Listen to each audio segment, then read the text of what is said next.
No sooner did I say we're approaching 25 than we hit 26. So here we are. We are live, and it is, of course, a Sunday live stream right here on Lehto's Law. Of course, the channel is called Steve Lehto, but whatever. A lot of people are in the room, which I greatly appreciate. CyberDoc was number one, and that is, of course, an accomplishment that he can put on a resume, I suspect. Johnny Knoxville's in the house. Canadian Robot Lady may check in. She's currently working on her car. Remember the paint job on her car? It's not the car she's working on. Now she's working the video about the process. So I hope she can give us an update on that. Christopher Baird checking in, asks about the lawyer I sanctioned. I did not sanction. If you're talking about the Crazy Town series, I was going to, and I didn't because of the fact that my other co-defendants didn't want me to and didn't want to get dragged into it. And I don't blame them. So Carl Ovodka says there's a big show at Grissom Air Museum on the 3rd, which I would love to attend. I love air museums, but unfortunately I've got a show I've got to be at on the 4th. So if you're in southeastern Michigan on the 4th, which of course is a week from it's coming up. In fact, yeah, it is. It's a week from today, right? The Troy traffic jam in Troy, Michigan, right off I-75 near 16 Mile Road, sometimes called Big Beaver Road. It's a free car show. A lot of people show up. I'll be there. And quite often I broadcast live from there. And if I do broadcast live, I'll post it on my Facebook feed, my other places like Twitter and so on. But I like to spend time there. My good friend Mark Lieberman will probably be there also and bring some cool cars. He always has cool cars to bring. And in fact, he took his Ford GT out yesterday and I wasn't there. And he's got 15 miles in that thing now. So it's getting high in miles. Not 15,000, not 1,500, 15. So G Keyman 565 in the house. So is Peter Estrada. Cold Lake Alta pointing out that there are forest fires all over Canada and I believe in Northern California and elsewhere. And fire seasons have been getting worse lately. And I have a weather map that shows, cloud conditions. And they also show fires, big fires. And Canada always has a whole bunch of them. And it's scary. MD Hofsties has got to come out to the west coast of Michigan and check out the big cruise in Grand Rapids the week after the Dream Cruise. Canadian Robot Lady is in the house. Thank you very much. Big Bad John, Lookout Mountain. So there you go. Johnny Knoxville was that stupid kid who got off the boardwalk in Yellowstone a few years ago and he got vaporized by the hot spring. People go to national parks and do things like, can I put my baby on the back of a bison and take its picture? I mean, that's safe, right? They wouldn't let wild animals wander around a park, would they? People think they're at like Disneyland or something. And there was a famous footage that somebody got of a buffalo coming up behind a woman and hooking its horn into her belt loop and then flipping her in such a way that it depantsed her. It took her pants off. It's like, I'm at that point, I'm rooting for the buffalo. So there we go. So I went and clicked one button and everything jumped, as it always does. So if I miss you saying hello, Sarah C., hello, everyone. If I miss you, I apologize. I like to see what I can do. Carl's Corner says that I shaved. I try to shave before I show up on TV or video. Mr. Steal Yo Girl. Steve, my man. That's why I don't bring my girl with me into these shows. I'm worried that you'll steal her. Storm Raven, hello from Tulsa. And San Antonio, Georgiana Thornton checking in. I'm not sure if it's Georgiana or Georgiana. I might be putting an extra syllable in for that. I apologize. Johnny Knoxville says a very bumpy I-75. Thanks, Gretchen. Dude, 75 is not the bad part. I can show you pieces of road. Right now, 75 is actually under construction. 75 is in an eternal construction zone from the border with Ohio to Sault Ste. Marie. It is just all construction, all of it. VMC, hello from Southwest Ohio. Southwest. Crash override. My brother's ex-wife is moving to Michigan, probably to tribal land. In the lower or upper peninsula, there's a lot of tribal land up in the UP, especially around the Baraga area. Michael Mazzaro says, Steve, how is that twin venison in your backyard doing? Thank you for asking, my friend. Today, this will be the first time we go to the phones, but we go to the phones quite often here on my show. But it's primarily when we're going to look for photographs that I can show you. And just yesterday, I'm not sure if you'll be able to see this at all or not, but the two baby deer, the two fawns, one on the left, one on the right there, you can see were just lounging in the shade in my backyard. And actually, they were around the house all day long. It was kind of funny. I looked out the front window and I saw there's two of them laying in the shade by this pine tree. And so I had to go someplace. So I went outside and I said hello to them and I fired my truck up. And I fired the truck up. They got up and they kind of wandered off. When I came back, I got out of my truck and I'm walking. All of a sudden, I realized they're in the backyard. They just wandered around the house. But later on, the mom did show up and gather up her kids, and she was hanging around with them for quite a while also. So they're around. I've got deer with babies, and I've got turkeys with babies. They also apparently have other names, such as poults, is what they call a small baby turkey. But there's at least 3 families of those, and I know which one's there by how many they've got. So one mother's got 4, another mother's got 8. And so this morning, I actually shot some footage of the mother with the 4 walking through my backyard. I'll post it later on. I've got the turkeys and the deer right now are keeping me occupied visually. Although I've also got rabbits. I got rabbits like you wouldn't believe. And early in the year, you see baby rabbits come out at the same time. But as the various rhythms go off, you start seeing baby rabbits just all year long. And I saw a baby rabbit yesterday, about the size of a kitten, like really tiny, and still hanging out with its mom. But I got them all over the place. So Gilbert points out that his exit 69 is Big Beaver Road, and that is the exit off 575. And that, of course, is no end of humor and comedy that you can make from that.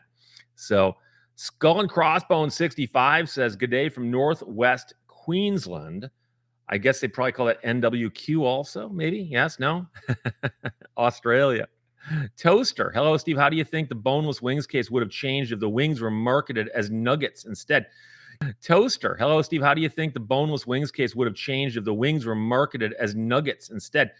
It wasn't the wings or nuggets designation. It was the boneless designation. And I had several people say, Steve, how is this different from strawberry Pop-Tarts? Well, strawberry can be a flavor as well as an ingredient. Like, strawberry quick. Nobody expects strawberry quick, which is powdered, to contain actual strawberries, right? It's a flavoring. It's a flavoring. But boneless, to call that a cooking style, to me is strange. I did have one guy get really, really upset and just go off on me about that. And it's like, dude, I hate to break the news to you. I'm not alone in my belief in this. I'm simply pointing out that the plaintiff had a much better argument to take up on appeal. By the way, the sad part is somebody sent me the brief filed by the appellant, the plaintiff in that case, and they didn't mention warranties in the brief. Like, they literally decided that their best argument was negligence. And the only reason I laugh is I've spoken to so many attorneys since then who are like, what were they thinking? And I'm like, I don't know. So who knows? Hollywood Saint 57, why are we sideways? I like your normal background with all this stuff. The reason we are sideways is that my internet connection is right there. I know what you're going to say. You say, Steve, couldn't you drag a cable over there? I could, but then I'd have to turn on some lights, and I'd have to sit in my non-moving chair.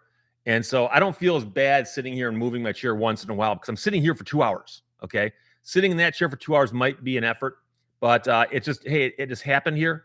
So what am I going to tell you? I'm here for class. Dave Rogers, good Volt story about the boneless chicken wings. I think that's on the main channel, though, wasn't it? By the way, I got a note from a guy today. He goes, Steve, I hope you don't mind, but I got to point out that your current video has no picture. It's just a black screen with audio for 10 minutes. And I said, really? And I went and checked my device. It's fine. Went and checked another device. It's fine. Went and checked the comments underneath the video that's been viewed 16,000 times, and nobody else has pointed out it's missing the video. So I wrote him back. I think you may need to check your thing. Locked on Law, never slow my modus operandi. Your MO. I always thought MO should just be method of operation, but no, it's modus operandi. Chris Larson, has anyone ever hired you to help them negotiate a deal at a dealership? No, but I've been brought by friends. I've gone with friends car shopping. But the funny thing is, I've never actually had to say I'm an attorney. Although I think I told that to one guy who's trying to jam a service contract on a friend of mine. And I think I finally just said, "Look, I'm an attorney," and the guy got up and walked out. But I did say that once to a person who's telling me about how the Motor Vehicle Service and Repair Act sign he was standing in front of had no legal meaning. I know I've talked about that before. What of woohoo Lehto live? That would be me. Thank you very much. It jumped again on me.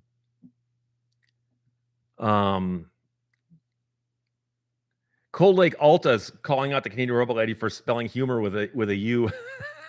Please, please tell me that you've seen the Saturday Night Live episode with Nate Bargatze, however you pronounce his last name. It's hilarious, where they show a bunch of soldiers sitting around a campfire during the Revolutionary War, and George Washington walks up and he's, "Gentlemen, save your energy for tomorrow. We've got a big battle ahead of us." And like, "Oh, General Washington." And he goes, "Yes, we are fighting for freedom and self-determination and the rights to use our own weights and measures." No, wait, weights and measures? And he goes off on this tangent about how we're fighting for the ability to keep using feet and miles and pounds and and gallons. It's actually very funny. Just trust me on that one. So, terrible fire, always good to get a live one. Hey, we got a live one. Elliot Polach says, "What is chicken fried steak?" You want something? I have no idea.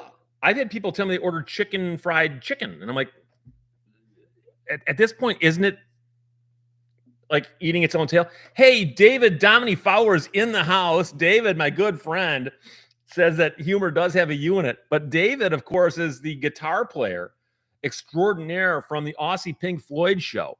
And David and I correspond briefly from time to time, because the other day I got in the mail a CD that he produced of Lorelei McBroom and her sister playing or singing Pink Floyd songs. And she's one of the backup singers on Aussie Pink Floyd, but she's also sung with Pink Floyd and the Rolling Stones and other people. And he produced the CD that she put out with her sister. And it's fabulous. It's utterly fabulous. But I also sent David a note because I went and saw Totally Tubular Festival Friday. And that was a show here at Meadowbrook, but it's toured the country. This was the 21st show out of 24 they're doing on the tour. And the headliner was Thomas Dolby.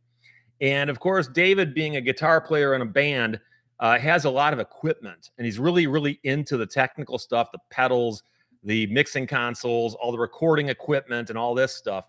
And I said, "Dude, you've got to check out Thomas Dolby's live show, because he comes out by himself. And he's simply got a keyboard, a couple keyboards, and a couple computers and sequencers. I don't even know what the stuff is called. All I know is that he controls it all. And it's fun to watch, because the guy's moving his hands a million miles an hour trying to get all this stuff to play properly. And of course, he also played one of the songs I wasn't expecting him to play, but a song called One of Our Submarines, which was not a hit here in America, but it's one of my favorite songs by him.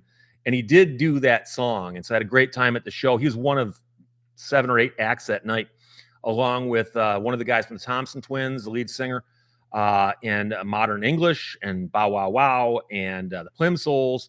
And I know I'm missing a whole bunch, but it was a wonderful time. But the highlight was, in fact, Thomas Dolby, and watching him do his show, controlling all of his equipment. He looks like some like almost like a cyberpunk DJ working all this stuff, but it sounds great. So anyways, that's enough for there. MD Hofsey says chicken fried steak is flank or round steak that is poked and then dredged in egg and flour, then deep fried. The chicken comes from the shape being close to a chicken breast. I always thought it was more to do with the actual cooking style, because chicken there is not by itself. It's chicken fried, right? Chicken fried. So that could be, that could be, but so David Dominic Power. Oh, wow, you got that. Nice. Yeah, of course I got it. Wait, where is it? Hang on a second. I just realized something. Wait a second. If I can reach something without pulling my headphones off, I will. Here we go. It is called Black Floyd, and it features Durga and Lorelei. And I was going through the credits in here, which are very hard to read because they are, in fact, purple on black. But I saw that it was, in fact, produced by David Domini Fowler and Dave Kurtzner. So it's really good. It's really good. It's amazing. So thank you very much for sending it along, and thank Lorelei for me because she's one of the people I met backstage at the show. So Johnny Knoxville, she blinded me with science. Yeah, see that was the one that everyone remembers for Thomas Dolby. A couple others like Hyperactive and so on, but one of our submarines is always one of my favorites. So Duncan Campbell, how has your week been? It's been good. Been good. Lewis Browning says, still believe Roger Waters is the best Pink Floyd cover band.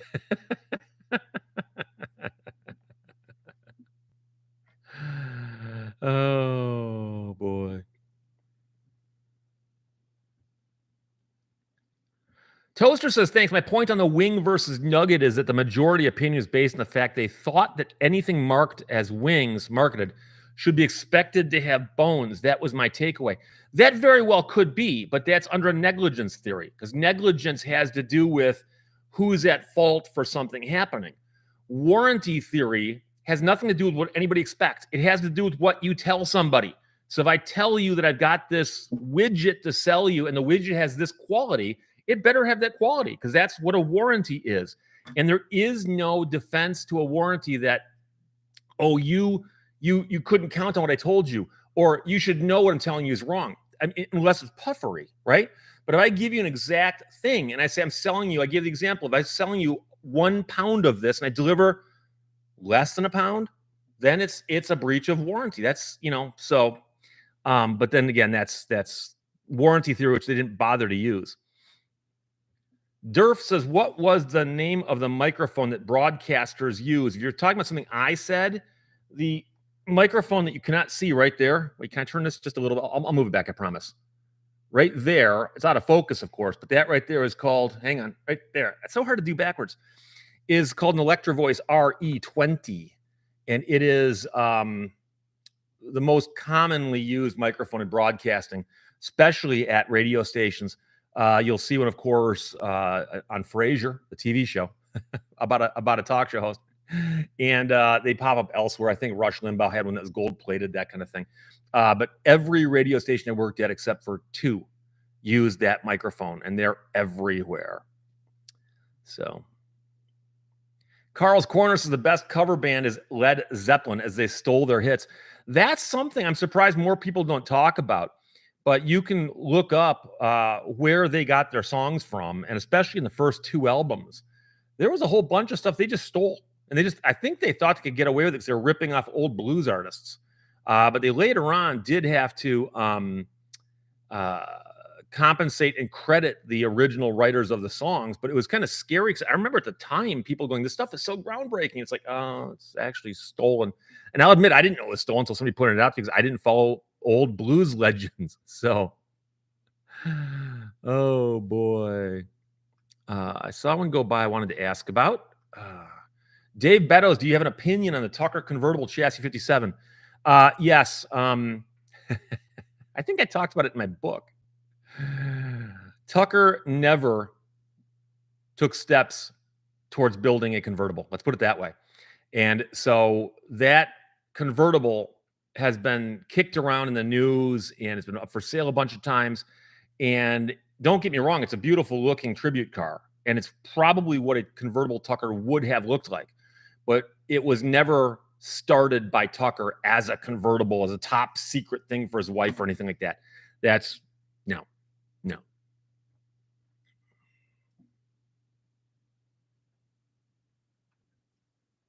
Brian Parsons saw the SNL clip and agrees and also says that RV ownership is the worst thing ever.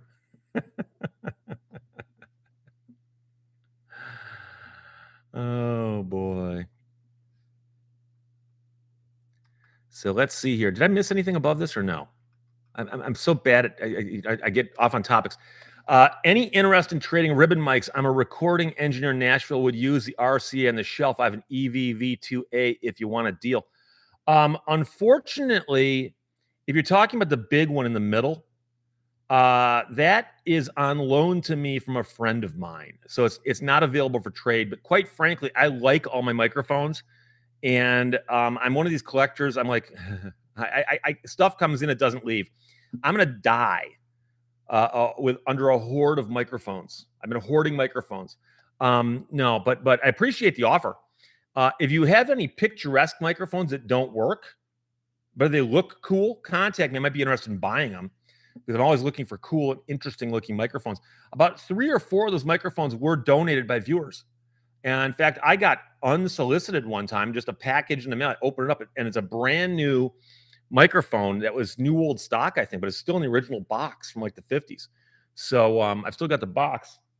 Yeah, it's too far. I'd have to I'd have to take these off to go pull it for you. Oh, Paul Harris, boneless wings. Warning: this was processed in a factory that processes chicken with bone. Would that be enough to defend yourself? The best thing to do would be to remove the word boneless. If you don't want to be held to that standard, don't put the standard up. This is one of the things that's always drive. And not your question, but the concept is that a seller will make a statement and then go, "Why'd you rely on that statement?" Because you made it. So if you don't want to be held to the standard of boneless, don't call it boneless.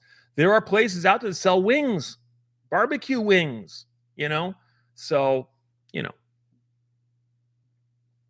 Baby Scoops, yo, this is the first time I got to watch a Sunday stream. Nice to meet you. Josh from California, I hope, as opposed to, it could be Canada. Nothing wrong with it, by the way. But see, abbreviations can be tricky here because we are speaking to an international audience. Tim Talcott, any new old cars? No, I've still just got the 2 other cars. I refer to my daily drivers. I've got 2 Ford Explorers. And then I do actually have my Viper and my Cobra. Oh, I got the Viper out the other day. I've mentioned before that I know an author named Karen Dion really well. She wrote a book called The Marsh King's Daughter, and she wrote a book called The Wicked Sister. And they made a movie out of The Marsh King's Daughter, and it came out a couple years ago. I talked about that in videos along the way. And I saw a note on Facebook that she's going to be doing a book signing up near Great Lakes Crossing this past Friday night, I believe it was. And so, I'm sorry, could have been Friday because that was the show. Thursday. It was Thursday. So I thought, well, you know something? I haven't fired the Viper up in a while. So fired the Viper up and drove down and hung out with her during a book signing and then drove the Viper back. And that was the first time I've driven it very far ever since the incident with the woodchuck. So the night of the woodchuck was when I pulled it out and drove it around a little bit, just make sure he wasn't in the wheel wells or something. He wasn't. But there you go. Treasures 12 apparently says, "Hey, you," but through a meme of some sort. Black Sheep 216 barbecue chicken parts. See, what you call it parts of animals, it's animal parts.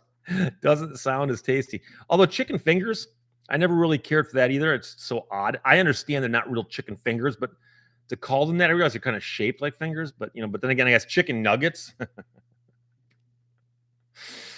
I don't know. How can they be called wings? Fred Hoyt asks. I don't know. That to me has always been strange because, it's the whole thing with buffalo wings. Also, I know the story behind buffalo wings, but I'm just saying I've never been a wing guy. I've never been.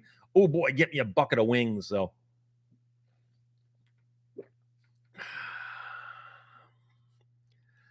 Earthbound Misfit, are you interested in a vintage D104? Is that the lollipop? If it is, I've already got one. So. But if you've got something I don't have, let me know.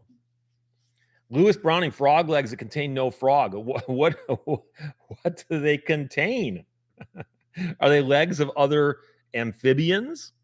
There's an episode of The Simpsons where Krusty Burger brings back some weird sandwich, and they wind up having to take it off the market because I believe the FDA shut them down because of the animal it was based upon. And people are guessing what it was. And Krusty goes, no, you guys aren't even close. More legs. And he closes his limo top and takes off.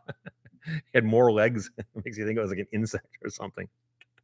The Booze King. People say Steve. David Fates' barbecues don't have wings. That's true. That's the oddity of our language. So many words can have more than one meaning. Ed G, can I sue a restaurant for serving me flapjacks? I'm pretty sure I didn't get flaps for jacks. Well, the funny part is that that flapjacks are also pancakes, are also griddle cakes. And that's one of those words that's regional. It's kind of like pop versus soda. So Rick Turner, how does Verizon get away with their unlimited plans? How do phone companies get away with anything? They have you sign on a screen a document that if you scrolled through it would take 35 screens. And buried deep in there somewhere is how limited their unlimited plan is, and then also how much they're going to charge you and how difficult it is to get out of. The Booze King people say, Steve. Yes, they do. Yes, they do. JK Videos is having trouble finding the epilogue to the Crazy Monsters. That's because there isn't one. Keep looking.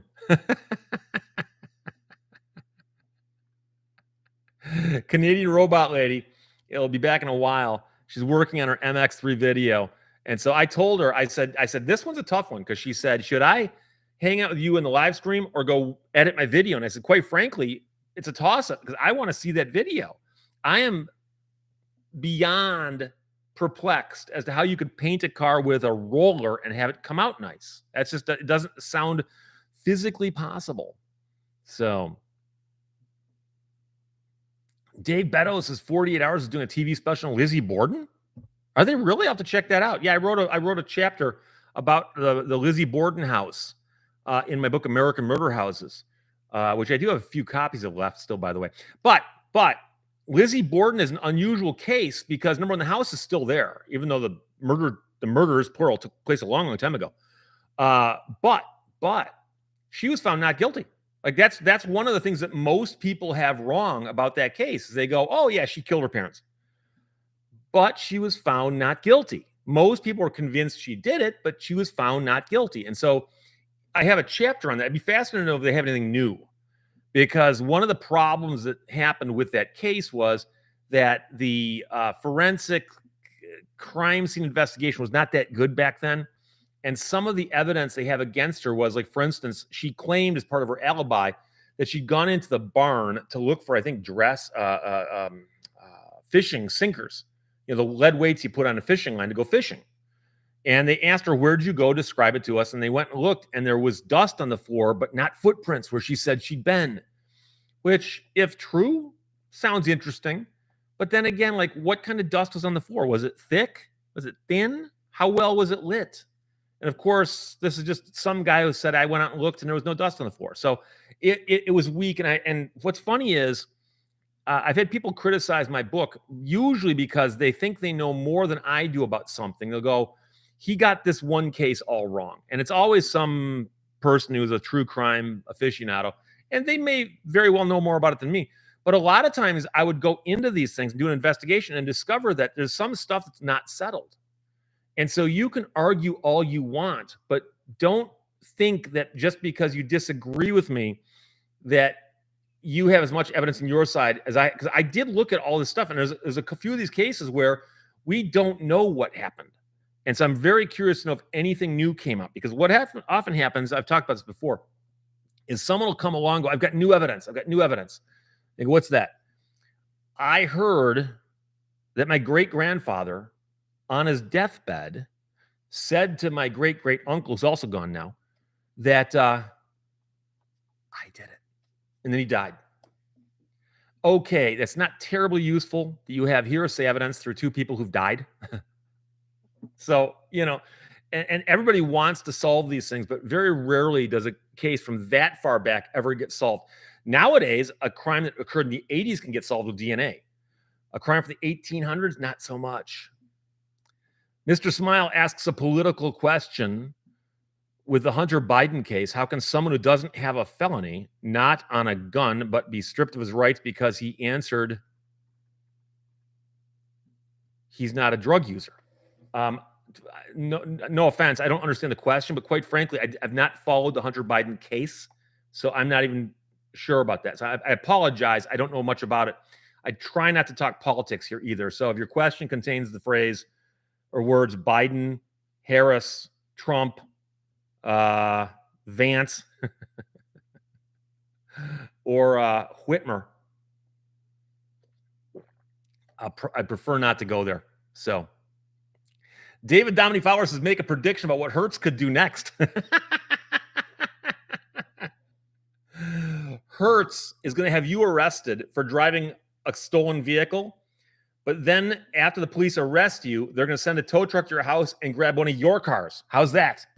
They haven't done that one yet, I don't think. At least it hasn't made the news if they had. Lori Van Hoosier says, hit the thumbs up button. I didn't say it. She did. And I just watched the movie Hoosiers with Gene Hackman the other day. That's a masterpiece. It's old school, low key. It's set in the 50s and it feels like it was shot in the 50s, but it wasn't. It's loosely based on a true story. It's a feel-good sports story about basketball. If you haven't seen it or hadn't seen it in a while, watch it again, my friends. I check it out. I encourage you to check it out. Charlton Zimmerman says, yeah, hotcakes, what they called it on Green Acres. Yeah, Lisa and her hotcakes. Don't forget, there's an episode where Oliver took Lisa's hotcakes and made new head gaskets for his truck with them. Oh. Mark Sparks says, I never drank soda. My pop wouldn't let me. Has anybody done a t-shirt of that? I wouldn't be surprised. Oh. Theo DeLuin says there was more reporting on the Ruidoso officer that came out. He was new, 6 weeks in the job, and how they caught him was included. Yeah, I had several people send that to me. It was already in the story that he was new. We knew that he was new. But also, I guess there's body cam footage now that's been released. I had speculated that there very well could have been witnesses to him kicking in his own door, and I had several people going, "Oh, but Steve, there weren't any." Well, one thing you have to remember is when I say something like that, I did couch it as I was wondering if somebody'd seen it. But number two, no one has perfect knowledge. And so when some guy kicks in his own door and then goes, oh my gosh, that won't look right, and looks around, he doesn't know if anybody saw him. And that's the concern that you would have if you just kicked in your own door. Did someone see me or not? That's what I'm getting at there. So Gilbert says we're waiting for the video. Which one? Of the guy kicking his own door or what I mentioned earlier?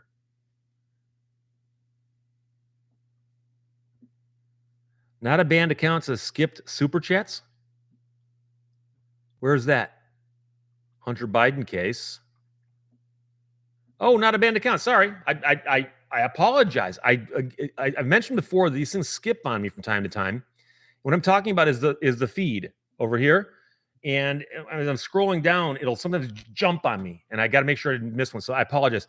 Since the courts established that the Constitution doesn't apply at the border, do courts mean that Michigan is an entirely Constitution-free zone?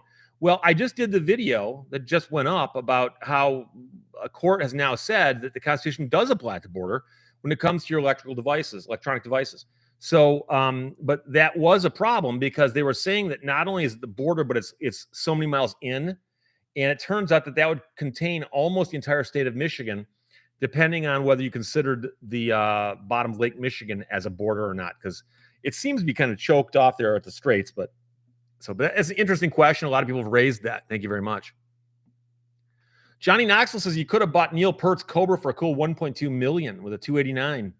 I've seen that. I've seen pictures of that car, and I've seen Cobras sell at auction for over a couple $1 million. So there you go. Long-legged Vipers are awesome. Less than half made still exist because they're wrecked. I wonder about that. Has anybody actually done the math on that?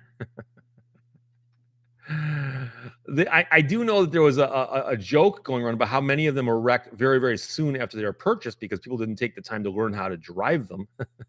And I do also know that it had the most expensive hood ever made in Detroit.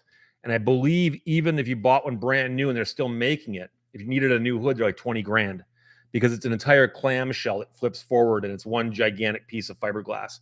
So I'm very, very careful about my hood, as you can imagine. In fact, it's important if you get a Cobra or Viper, if you get a Viper, to know that when you close the hood, you do have to put your hands on it and press. And they tell you don't press down near the edge, but put your hands up towards the middle. And if you look inside the hood, that's actually where it's braced better. So you got to do that. So very important. Grandy Tacos says, but I heard she gave her mother 40 whacks. Think about this. Lizzie Borden is tried for murder. She's found not guilty. And yet there are jump rope rhymes to her that kids learn today about her. And it's kind of like you want to put in a second verse about She was acquitted because she hired some fancy pants attorneys with their parents' money. Believe in yourself says memories of going to wing night in Toronto on Monday nights at St. Louis Bar and Grill. Yeah, oh, I know that the wing nights became huge things at some bars. It was crazy. So Deborah Florian just learned that Lizzie Borden was found not guilty. Hatbox is the guy in the Vice Grip garage paints vehicles with spray paint. They come out great. Yeah, rattle canning is different because I've rattle canned my army truck, and it doesn't come out as nice as a thing done with a DeVilbiss gun and professionals. But if you don't mind a semi-gloss or flat surface, I'm talking about the paint being flat, you can do it nicely. Gilbert says an axe. It was actually more of a hatchet, but you know something? Axe rhymes better with whacks. Cyberdoc, why are people still fascinated by the Lizzie Borden case? I'll tell you why. It's very unusual for a woman, especially back then, to kill somebody so violently and viciously. And so if she had done it, it would be an extremely unusual thing.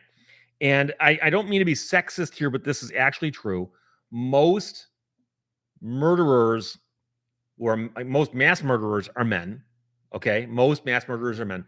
And likewise, most women who murder somebody don't do it in the same gruesome fashion that a man does. And if you don't believe me, look up the Villisca Axe Murder House in my book and ask yourself if you think a woman did that. Oh, boy. Lewis Browning says, I just subscribed to the channel at Canadian Robot Lady. Join her channel, show your love. At Canadian Robot Lady. She doesn't have a lot of material there yet, but she's posting it. So she, give her time. But I know her. She'll be putting up great stuff. She puts a lot more work in the videos than I do. Raymond Raider, have you seen the super fast Matt's off-road Viper? Yes. People send me those things, and I'm like, I see it. My eyes and brain comprehend it. I'm not quite sure what's happening there. How many original AC Cobras are left? I don't know. Not many. But there's obviously 1,000 replicas for each original. But the originals, in my mind, are like museum pieces. I know that there's guys out there who do drive them. I have a really nice coffee table book on Cobras. It's filled with photographs of all these really cool cars. And it is just pretty cool.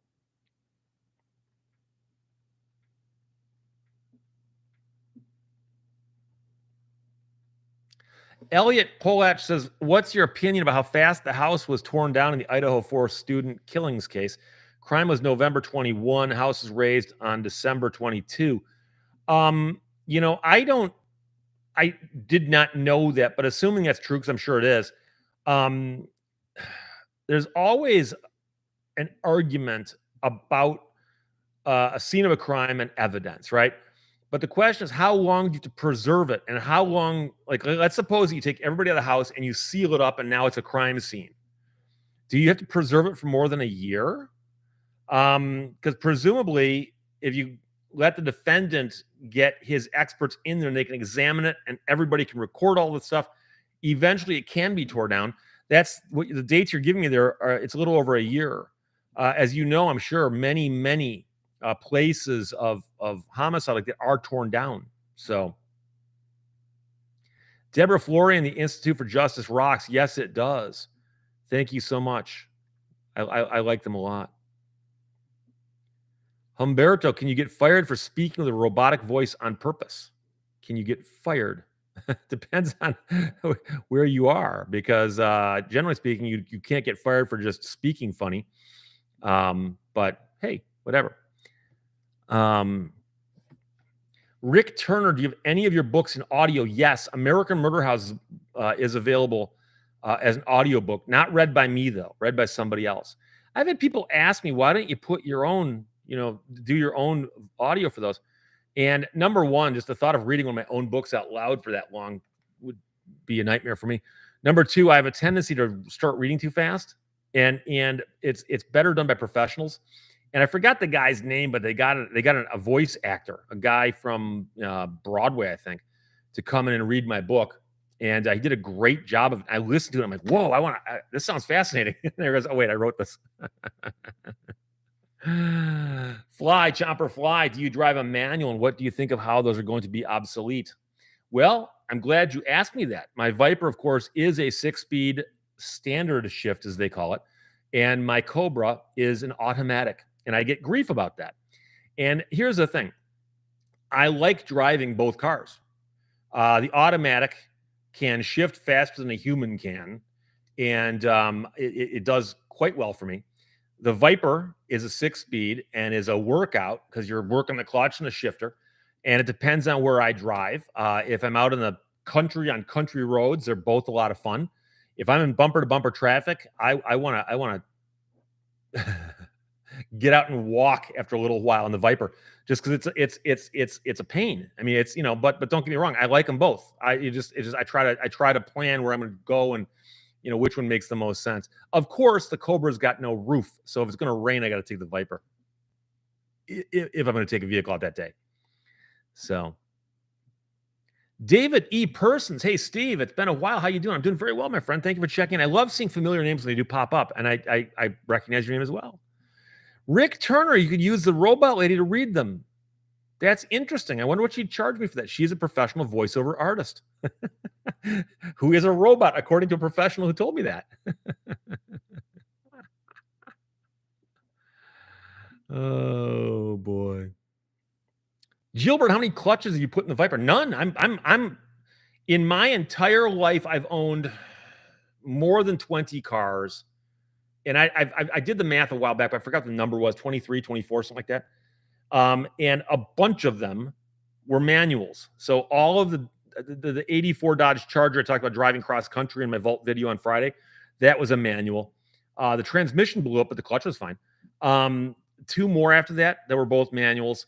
I had a Jeep that was a manual. My Army truck was a manual. My Viper's a manual. I had a Chevy Monza that was a manual.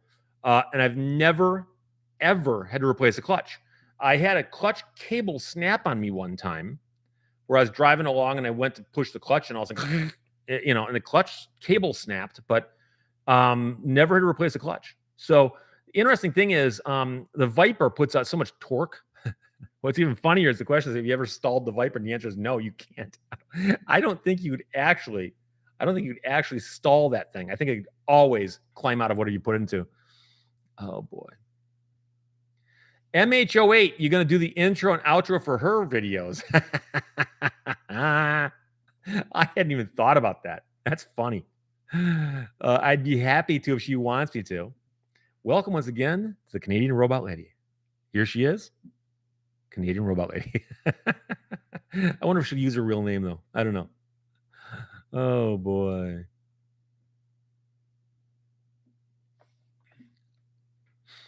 Codemeister Beats says manual is generally more rugged. I'm not a fan of the proverbial slush box. Well, the funny thing is, there's actually a couple of transmissions they did refer to as a quote unquote slush box. There's a couple really bad automatic transmissions that came out was the 70s, 60s, 70s, like Pontiac, like 2-speed. It's weird stuff.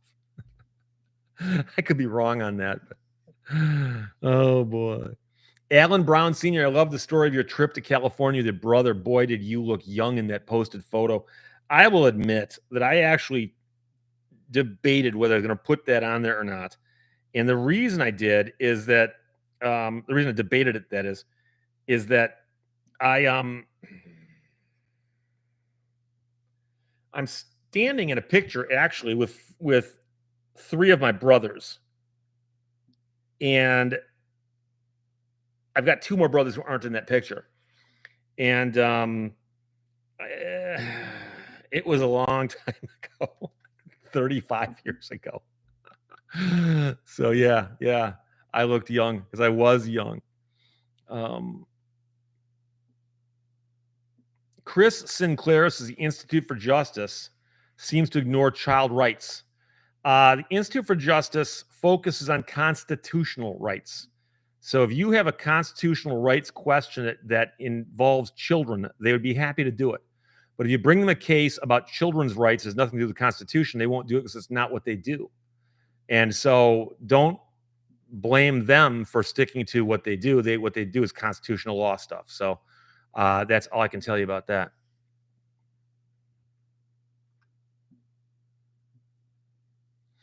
Henlo's talks are reminding me of my carefree times. I had plenty of savings and thinking about cars. These days I'm broke. Are you broke because of all your dealings with cars, or is that just a coincidence? You know what's funny is it's come full circle. When I was in high school, all we did was talk about cars, me and my friends and my brothers. And even right out of high school, I worked at a gas station. We sat around and talked about cars. That's it. Talk about cars. Occasionally we talk about women too, but only when we were done talking about cars. And then you get a job, you get married, you have a profession, maybe a couple professions, maybe a couple wives, who knows? And you wind up down the road, and you're finally getting in a place in your life where you feel like you're catching your stride, you catch your breath. What do? You talk about cars. Johnny Quest, I got 890,000 miles on a clutch in my semi. Wow. Now, I know semis are famous for going monstrous miles. Did you have to rebuild the engine during that time? I'm just curious. Humberto says Ronald Dillon got fired for speaking the robotic voice. Yeah, but who was his employer? Idris Taylor says a clutch cable failure is very good for adrenaline production. Oh, yeah, it is. Anytime you go to press a pedal in your car, any one, and it goes clunk and goes right to the floor, it's not a good thing. Fatty McButterpants, the Chevy Monza was a little car with a lot of engine.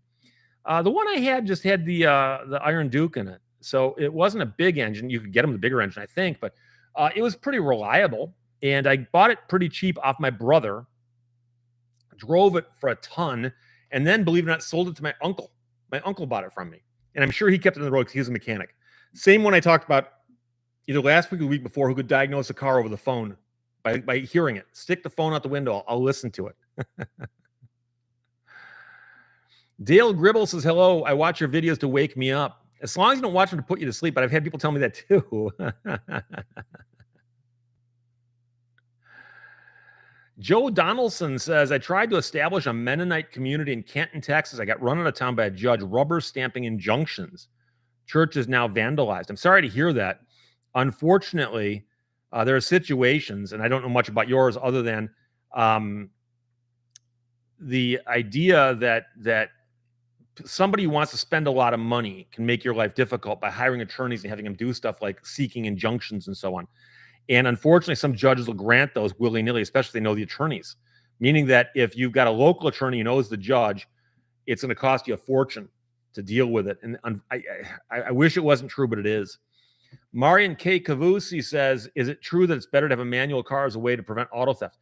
Yes, and that's actually a running joke in America, at least, because here, manuals have become very, very less common, and they don't teach driver's ed the way they used to. And so most kids get out of driver's ed and have never even thought about a manual transmission. If they jump into a car with a stick shift, they don't know what to do with it. Hatbox says, I could not teach my daughter to drive manual. She just couldn't get it. You also have to have a car you don't mind sacrificing a bit of the clutch life on, right? Chris Sinclair says, sorry, Steve, you just don't sound as sexy as a Canadian robot. The question is, how many people thought she sounded sexy when they thought she was a robot? But Lawrence Staten, I had a 1960 Buick with the 2-speed auto. I knew there was one, and it was broken in a way that it couldn't shift into second. Therefore, it became a 1-speed car. I remember guys joking about these 2-speed transmissions. I'm like, is 2 enough? Really? Well, it's apparently it's a simpler transmission. So Aaron Freeman says, to prevent car theft, get a crank start. Thieves don't like handles.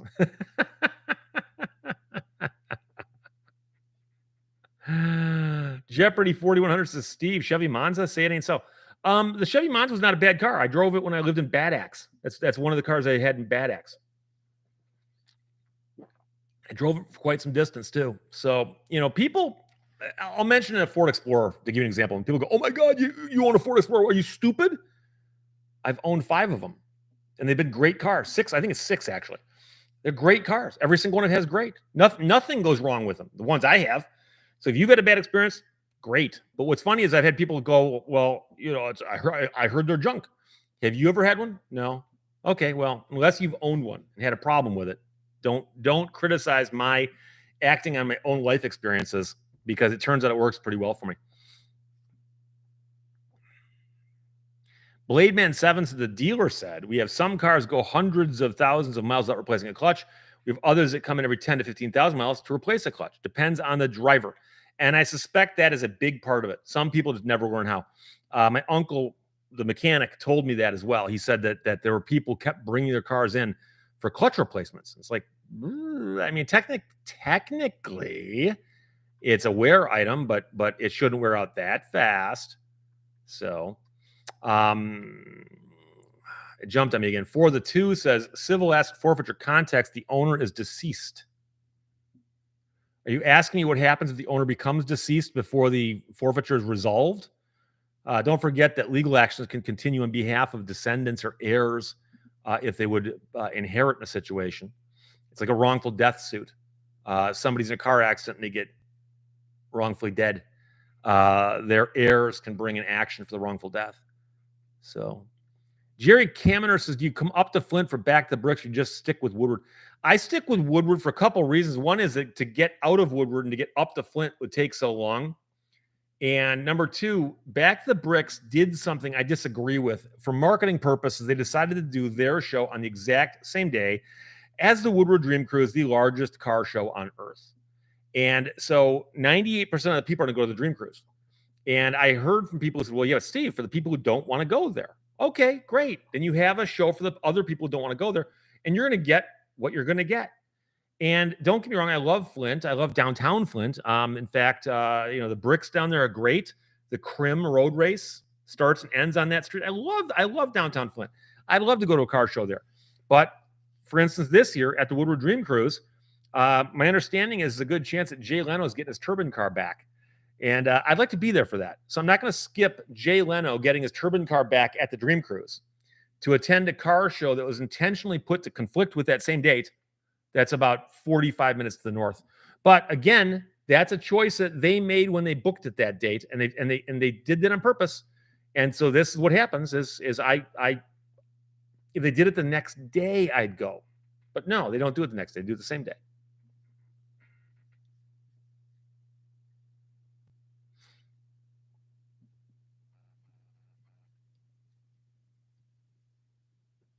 Lewis Browning, I saw a Vega yesterday. I wanted, it's funny. I owned a Vega briefly a long, long time ago. And I knew a guy who had a fetish for them. I mean, this guy would buy a Vega from anybody, fix it, drive it for a while, and then sell it. And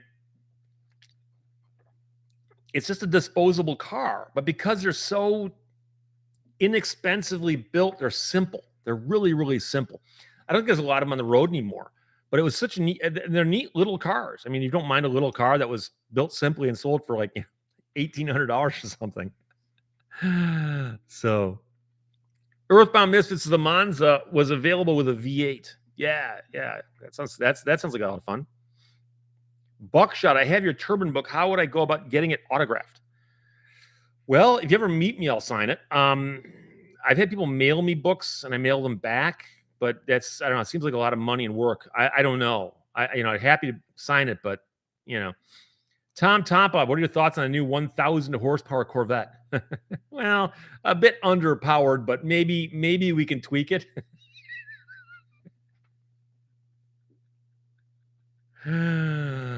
I will tell you right now, I will admit that this is utterly irrational. There's absolutely no reason for a car to have 1,000 horsepower. And yet I respect them for doing it. It's like when I was ordering my Cobra, Mark Lieberman at Nostalgic Motoring, he said, Steve, you can order it with this whole range of engines. And so I got it with the Roush Coyote Generation 3 engine. It's 5 liters. It's not supercharged. He goes, at the other end of the spectrum, they do sell a supercharged engine that puts like 700 or 800 horsepower, something like that. He goes, that car will kill you, but you can order it if you want. No, that's okay. I don't want the car coming for me. But these things, they do these things. And again, do you need 1,000 horsepower in a Corvette? What one person needs, another person needs are two totally different things. I actually like the new Corvettes. I like the way the C8s look. Not sure if I'd ever buy one, but I do like the way they look, and I'm not a Corvette guy, so that's something. Stan, my 2000 Chevy Cavalier will do 0 to 60 in 45 minutes.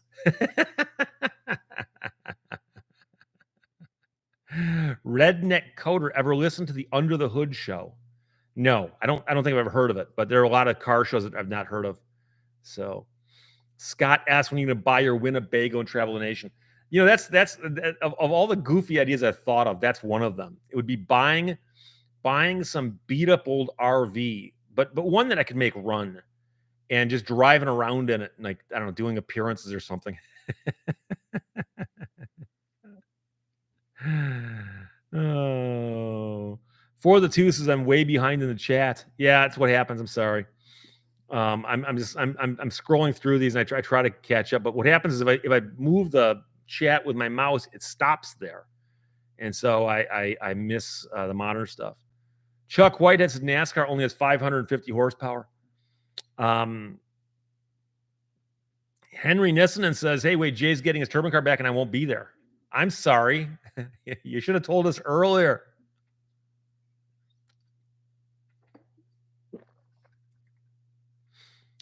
Six Oaks Farms says there's a federal statute that makes border searches of laptops, et cetera, legal. It's an obscure statute for sure.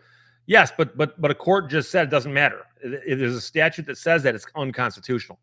There are unconstitutional statutes that get written all the time, and they get overturned by courts. Marion Kekavusi says, have you ever been to the Corvette Museum in Kentucky? No. I'm scared of that big hole in the ground. No, I know they fixed it. I've driven by it, but I've never been there. Didn't stop by. John Zablak says NASCAR should be called bumper cars.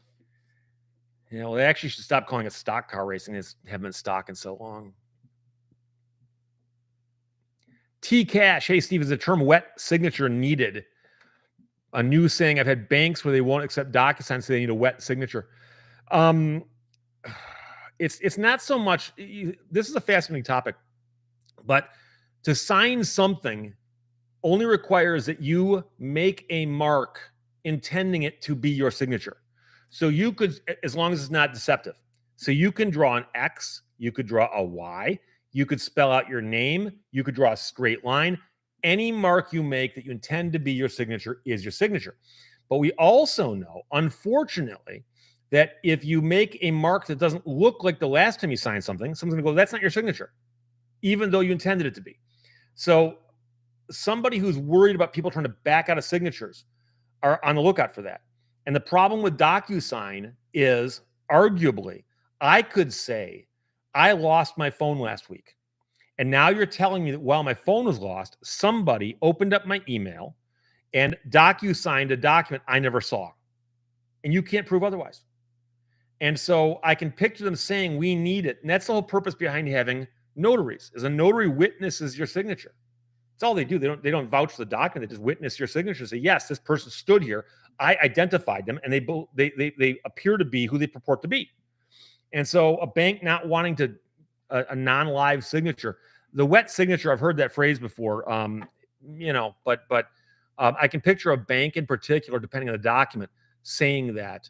And so, that is something that happens. David E. Persons, what is your opinion on First Amendment auditors? Oh boy, it depends on what they're auditing and how they do it. I've seen some that go too far one direction. I've seen others that are fine. So if you are doing something absolutely lawful and protected by the Constitution, you should be allowed to do that all day long and film yourself doing it. So there you go.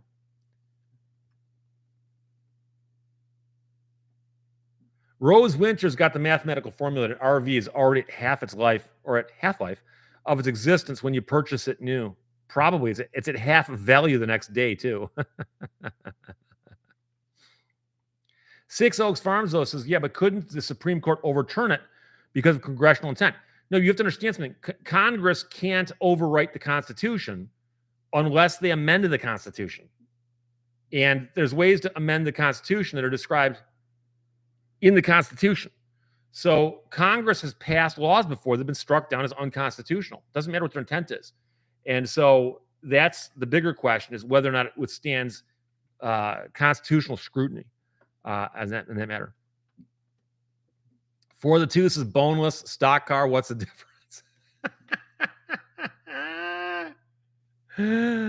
What's amazing is and I'm serious, you got to go back and look at what stock car racing was like in the late 50s, early 60s. There were guys who just went to their dealership and bought a car, took it home, modified it to race in stock car racing, took it to the track and raced it. And I like to tell the story in 1949, 49, 48, whatever the first year of NASCAR was, the first race ever in NASCAR. The winning car was driven there from another state, raced, won the race after the car ahead of it was disqualified. It was torn down for inspection to make sure it was legal, put back together again, and the guy drove it home. That's stock car racing, okay?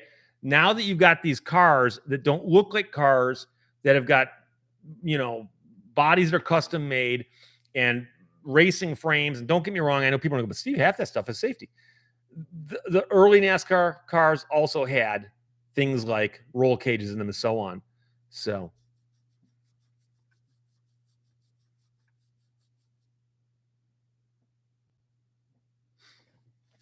Johnny Knoxville says, as crazy as buying an RV is, if you look at every homeless camp area in America that are loaded with RVs, the parking rides in Milwaukee are loaded with people living in them, mind blown. Well, yeah, but many of them aren't moving.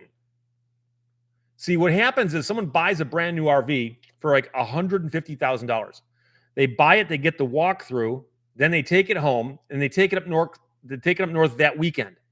On the way up north, the toilet doesn't work. The plumbing doesn't work. Half the electric doesn't work. A cabinet falls off the wall, and you just spent 150 grand on that thing. But on the other hand, if somebody who's normally sleeping on the sidewalk or in a tent has access to an old motorhome, yeah, it's a palace. They don't mind if the toilet doesn't flush all the time or if the stuff falls off the walls. Depends what they paid for it. So my whole thing about RVs is you can buy one if you want to.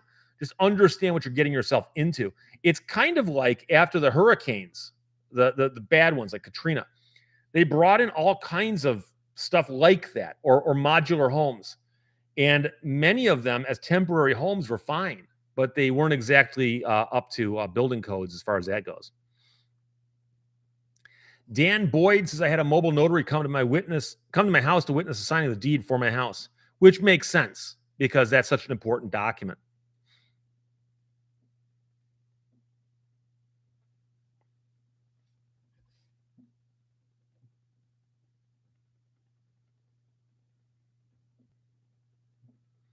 Kelly Carver says store-bought milk is absolutely loaded with tech. I don't think it's even milk anymore. Ice cream looks striped under bright light. Look closely to see it. Okay, that's my homework assignment. I'll take your word for it. Tim Britton, do you think NASCAR will ever transition to electric? That will be probably the last place it goes electric. Because they've always tried to deal with the theory that it's still sort of related to cars, the cars you buy. That's why they'll claim that, oh, this car is based on the such and such car. And when those cars go all electric, they're going to be like, and I think that NASCAR will lose a huge chunk of their audience the second those cars go quiet. That's part of the attraction, is this, just imagine that line of cars on like lap 2 of the race, right? First lap, they get up to speed, they come zooming by, right by the camera, Imagine that those cars are all electric. Zing, zing, zing, zing, zing. It won't be the same. Rose and Canary, have you ever talked to the host of Top Gear? No, I have not. Never had the opportunity to meet them.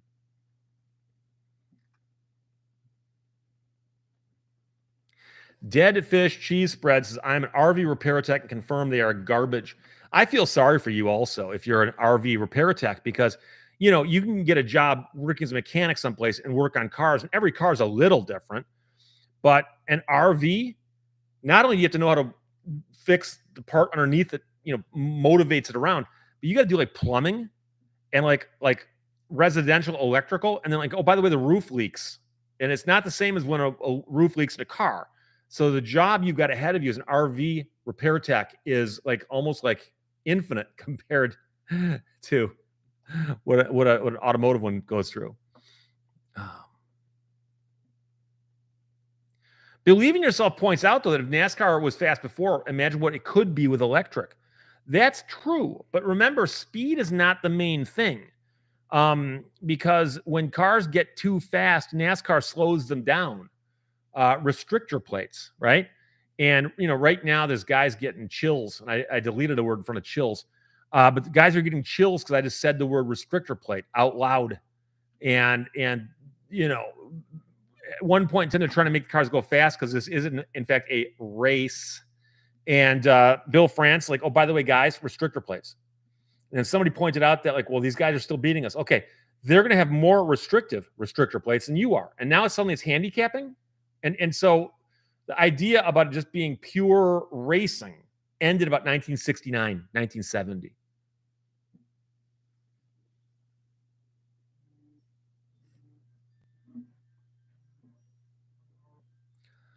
Harvey Weitzman points out that the GMC motorhome had a drivetrain from GM, which would be covered under lemon laws in some states. It depends on what state you're in and so on. But yeah, I'm familiar with that. I've had people who've told me about those, and apparently it's a great powertrain. Drain the Swamp 53 says $165 an hour to work on campers.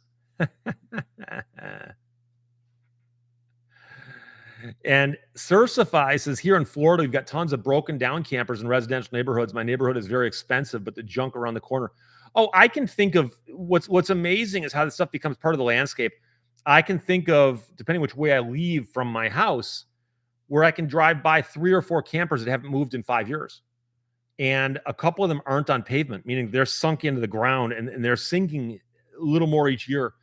And I know of one that's the size of a bus, huge camper, and or RV, what do you want to call it? And it had a for sale sign on the window for years, but it's so far back in the road that you wouldn't really notice it. So I don't know if they had it advertised anyplace else, but now it's just sitting there, and it's got to have sunk about a foot since I first saw it. So Just In says, imagine NASCAR with flying cars. Yeah, they just put poles out and you race around it like the guys do with those the airplanes. Dan Boyd says he abandoned the Talladega and the wing cars. And because I can reach it right off here, I did write a book on that. Dodge Daytona and the Plymouth Superbird, but this is the book that is unfortunately now out of print. Oh, well, that looks nice. Look at that. This is the book that's out of print now, unfortunately, but it's one of the periods of NASCAR I know quite a bit about. In fact, the reason I've got the book out is a guy wants me to be on his podcast to talk about that. We just haven't got the schedule worked just right yet. So Cosmic Seeds says, ooh, pretty book. It's hard to cover.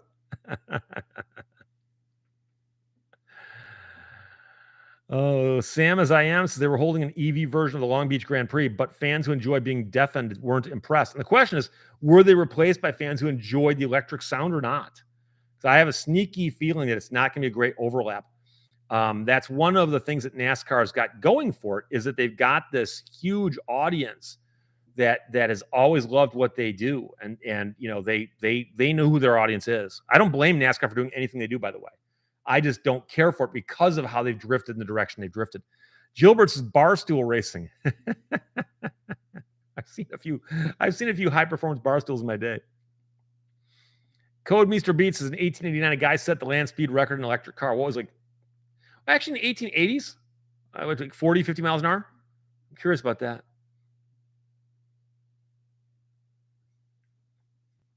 T Cash says the last race I went to was Henry Ford and Alexander Winton. Did that take place in Detroit? I think it did.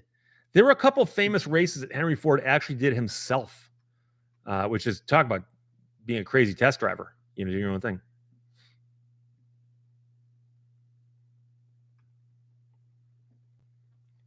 Johnny Knoxville says airplane racing would fill my shorts. The scary part about airplane racing is when the airplanes crash, they don't fall straight down where they crashed. They shoot off the course in unexpected directions. I mean, and there have been fatalities in airplane races in the audience because a plane crashed. There's a documentary series on one of the channels I watch, I don't know, MSNBC, CNBC, one of those alphabet soup channels, where they do investigations of plane crashes. And one was at some air races, I think in Reno. And planes are doing this, and all of a sudden one comes around and just unexpectedly goes straight up and then straight down and right at the crowd. And they eventually deconstructed it. And that's they figured out what happened, but unfortunately it was very, very sad. Harvey Weitzman said, I wasn't referring to the powertrain. GM actually built and sold those RVs under their brand. But that wouldn't make it liable for the Lemon Law then.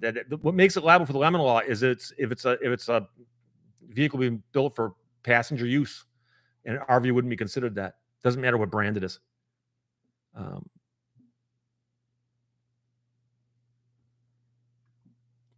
Kevin Smith says Formula E has low viewership.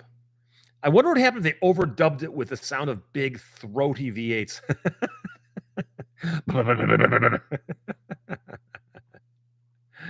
Steve Ames, any thoughts on a reprint of that book? The sad part about this book is, I love this book, by the way. I've had a ride in that car, by the way. Oh, and I've met him. Hey, that's Richard Petty. And I've also met 3 of the guys in this picture, I think. Let me think now. I think so. At least 2, maybe 3. The book started out selling for $39.95, which is an expensive book. But it's hardcover, and it contains, I don't know, something like 450 high-resolution photographs. And so it's really expensive, high-gloss paper, all that. And my publisher did one run. It sold out pretty quickly. And then they said, we can't do another run. But that was at the beginning of COVID. I might talk to them about putting it out again. If they don't, I might put it out myself. So we'll see what happens. Kelly Ramsey, I've never been a NASCAR fan. I'm an Indy fan. I've been a fan of each at different points of my life, although I admit I do not follow NASCAR anymore. I'm not too crazy about some of the wacky new things they've got going about points. They've always had points for the championship, but I mean, don't even go there. Yeah, Lewis Browning says that book right now is $198 on Abe Books. One reason that I want to put that book back out is to get rid of the price gouging like that.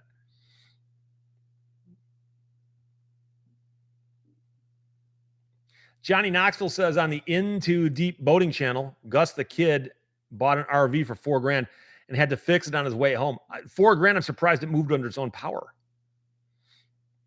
Gilbert says, I believe that car is in a museum in Dearborn, referring to the 999. That car is there at the Henry Ford. Henry Ford Museum is one of the greatest museums on earth. It is so cool, especially into cars or trains. They are, and airplanes, by the way. But as a car museum, it's wonderful. It's got a turbine car, it's got a Tucker, it's got all kinds of cool stuff there. So, Code Mr. Beat says in 1899 the electric record went to 65. What did I guess? I said 45 or 50. That's close. That's close, kind of close. Hammond Egger, yes. Does it bug you the cars you see in movies set in earlier decades always look like collector cars? There's never any old or dented or rust buckets. Yes, that's the problem. They'll shoot a scene in 1955, and every single car is like a 55 Chevy convertible, beautiful condition. And if you see photographs from back in that time, they'd have like a rusty car, a bent up car, a piece of junk car. But the problem, of course, is that if you're trying to do set decoration for a movie and you say, we want some cars that look realistic from the era, nobody's saved those cars. And if they did, they don't run. So it's something that happens. I think that they don't have much power over that without spending a fortune, like, hauling cars out of junkyards and rebuilding or something like that. Rain of Bastet says one copy of that book was on Amazon for $1.99 a couple months ago, but not now. Somebody bought it.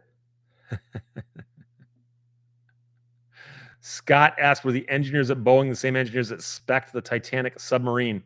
I was actually just watching a documentary about that earlier today about the Titan, the submarine that went to the bottom of the ocean and never came back. And it's one of those things where enough people knew about the problems that never should have happened. Broke Fishing says Baja 1000, that was a race. I've actually toyed with the idea about trying to put together a team and doing that because that's still one you can enter as an amateur. But it's a pain, as you can imagine. Johnny Knoxville says the book is on eBay right now for $1.92. That is $192. Buy it now. Scott S. Speed Racer movie. Never watched it. I did not watch it. Speed Racer was a little bit after my time.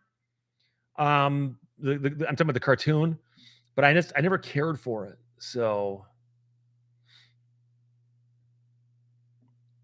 For the Two says making metal rust seems like an easy job for set designers. Well, yeah, the problem is, do they own the cars or are they renting the cars? I do know that for the movie Tucker, or The Man in the Dream, with Jeff Bridges, they actually got a bunch of people who own Tuckers to bring their cars and put them in the movie.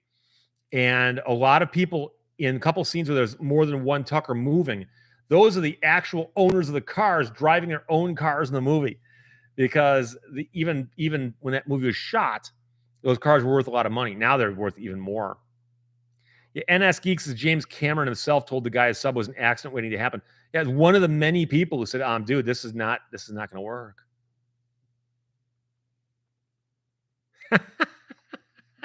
Elliot, I just refreshed the stream, and YouTube's AI described the current topic as how to camp at a NASCAR electric car event.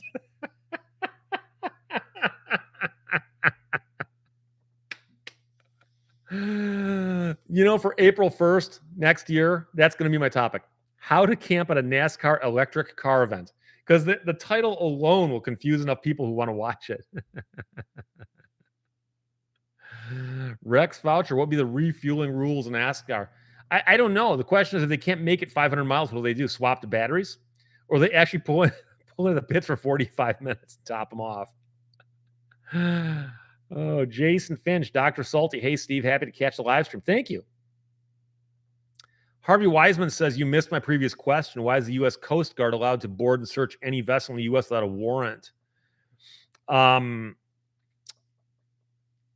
never seen if that's been fought in court. I don't know. I've never even thought about that one before. I do know that I often see police boarding vessels, but I'm not sure what the standards are, because it's different. If a police officer pulls you over, he can't enter your car. But I can see them saying, for safety reasons, instead of yelling from one boat to another, we're going to put an officer on board your boat. But I'm thinking out loud here. So Fred Hoyts is the USS Thresher. Is that a ship? That's one that went down, right? Just in T-shirts coming soon. Oh, I posted a photograph of this. Once again, we're going to the phones. A couple days ago, I went to the post office, and I try to get to the post office every couple days. But I went to the post office because I hadn't been there in a while. And I had, I think, close to 20 pieces of mail along with packages and envelopes and stuff. And there was quite a few T-shirts in there. Quite a few, as I like to say. Matthew Shostrom just got hit by a torrential downpour, and it gets him out of having to mow. Not bad. For the Two is wireless charging built into the racetrack.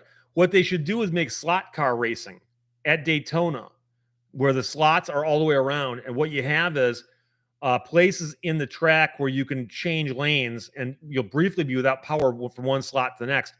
And then also let people in the audience have controllers. Wait a second. Scott S. likes Gone in 60 Seconds, by the way, for best car movie. I'm partial to Dirty Mary, Crazy Larry, although it's not a car movie in that sense. It involves a 69 Dodge Charger and some other really cool cars. The plot's kind of stupid, but hey, what are you going to do? NS Geek asks, are you a ham? No, I am not, although I do occasionally wear the Ham Radio Club T-shirts. They've been sent in by viewers. A lot of viewers are hams. I am not. And Michael Krause says Coast Guard can do safety inspections. Also, maritime law is very different. And that's kind of what I was thinking about, because of the fact that a car at the side of the road that's not running is going to sit there. But a boat that's sitting there could just sink. You can't, so. Humberto, can Russia sue NATO in U.S. courts? No, I believe if they want to go after NATO, they'd have to do that in the Hague. The Hague. Fatty McButterpants, a NASCAR battery fire lasts for days. It might never go out. Betty Boop, did you ever use up your COVID case of toilet paper? Well, there's a whole debate because I got 2 cases allegedly sent to me. One was sent to me I never got, and then the person who sent it called me a liar. Somebody else sent me another case. Yeah, the case is long gone, but thank you for remembering. Don't want to channel says Dirty Mary Crazy Larry had a great ending. Yeah. Well, it came suddenly, that's for sure. And then they revived the ending in the movie starring Steve Majors as a stuntman. Somebody help me out here. I never watched the show, but I saw the opening credits because they use that as part of the opening credits.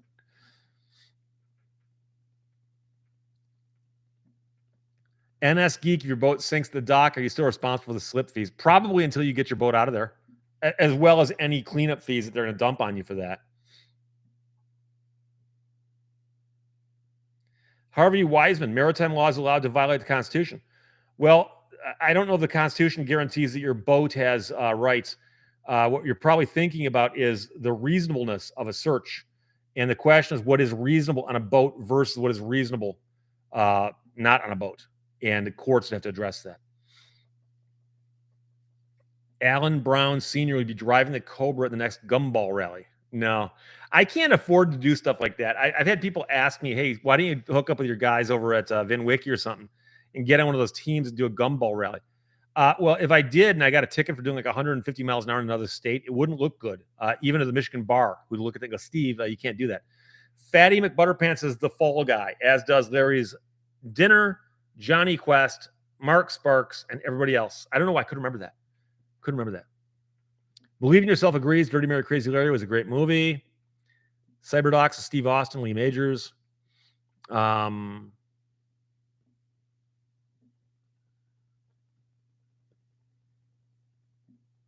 Broke Fishing says wildfires are going nuts. Think before you use equipment outdoors. We're stretched thin. Is that in Canada or in California?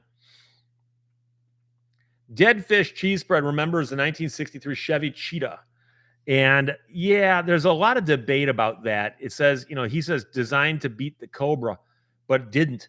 Well, the weird thing about the Cobra was a car that was being raced in some circuits of sport car racing. And the Chevy Cheetah was a guy, Bill, I forgot his last name, came up with a car, kind of the same idea, was going to put a Chevy drivetrain in it but use the Cobra formula, basically just big engine, light car. Really, really cool design. I've seen one. But because of the way he put the engine so close to the center of the car for better handling, basically the driver has this engine right here, and it's so far back. I don't believe the car has a drive shaft. I believe the output shaft on the engine goes straight into the transmission or thereabouts. It's close, straight into the clutch, into the transmission. And because of that, it created a monstrous amount of heat in the passenger compartment. And so there's a reason you don't see people driving Chevy Cheetahs around these days. There's another reason why you don't see people building replicas of them, because it had some issues that didn't quite get worked out. So that's that. But it's a pretty cool car. I've seen them before, and it was inspired by somebody who said they wanted to take on the Cobra. Johnny Knoxville says boaters need to claim they aren't boating, they are traveling, and refuse Coast Guard searches. Well, I believe you are correct on that, sir. Cyberdoc, when do we get a track day on your other channel? I'm not taking either one to a track anytime soon. I'm the kind of guy who's going to bump it the wall, and then I can't really claim that on my insurance. And then I actually had a friend of mine go, but Steve, you understand most track guys know somebody who for $100 will claim they picked up your car out there on I-75 right alongside that railing that you hit. Emily 35, good day, front Straya.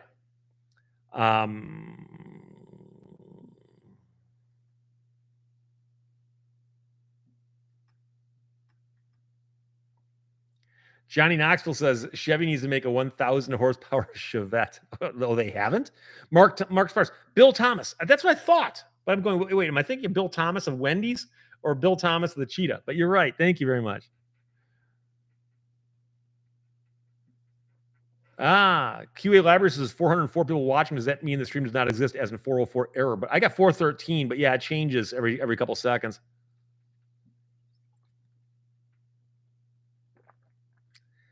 JKB says, when I was on jury duty last time, I was bullied by the other jurors into a guilty verdict. Could I have redacted my guilty verdict in the courtroom? Yes, you could have if you honestly did not want to vote guilty.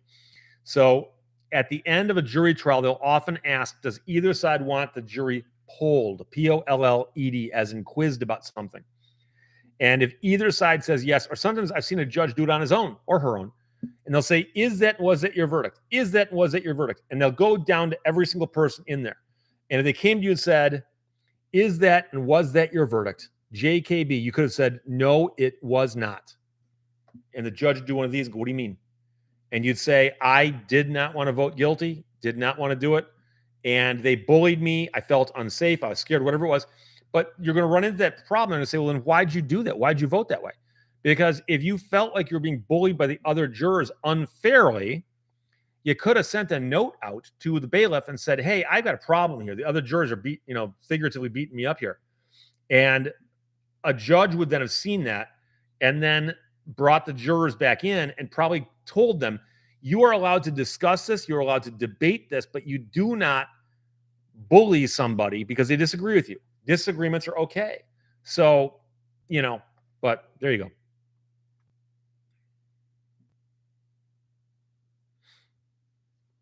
Broken Fish says out west, the western states, Oregon, Washington, California, Idaho, Utah. You get the idea. You could be Utah or you get the idea.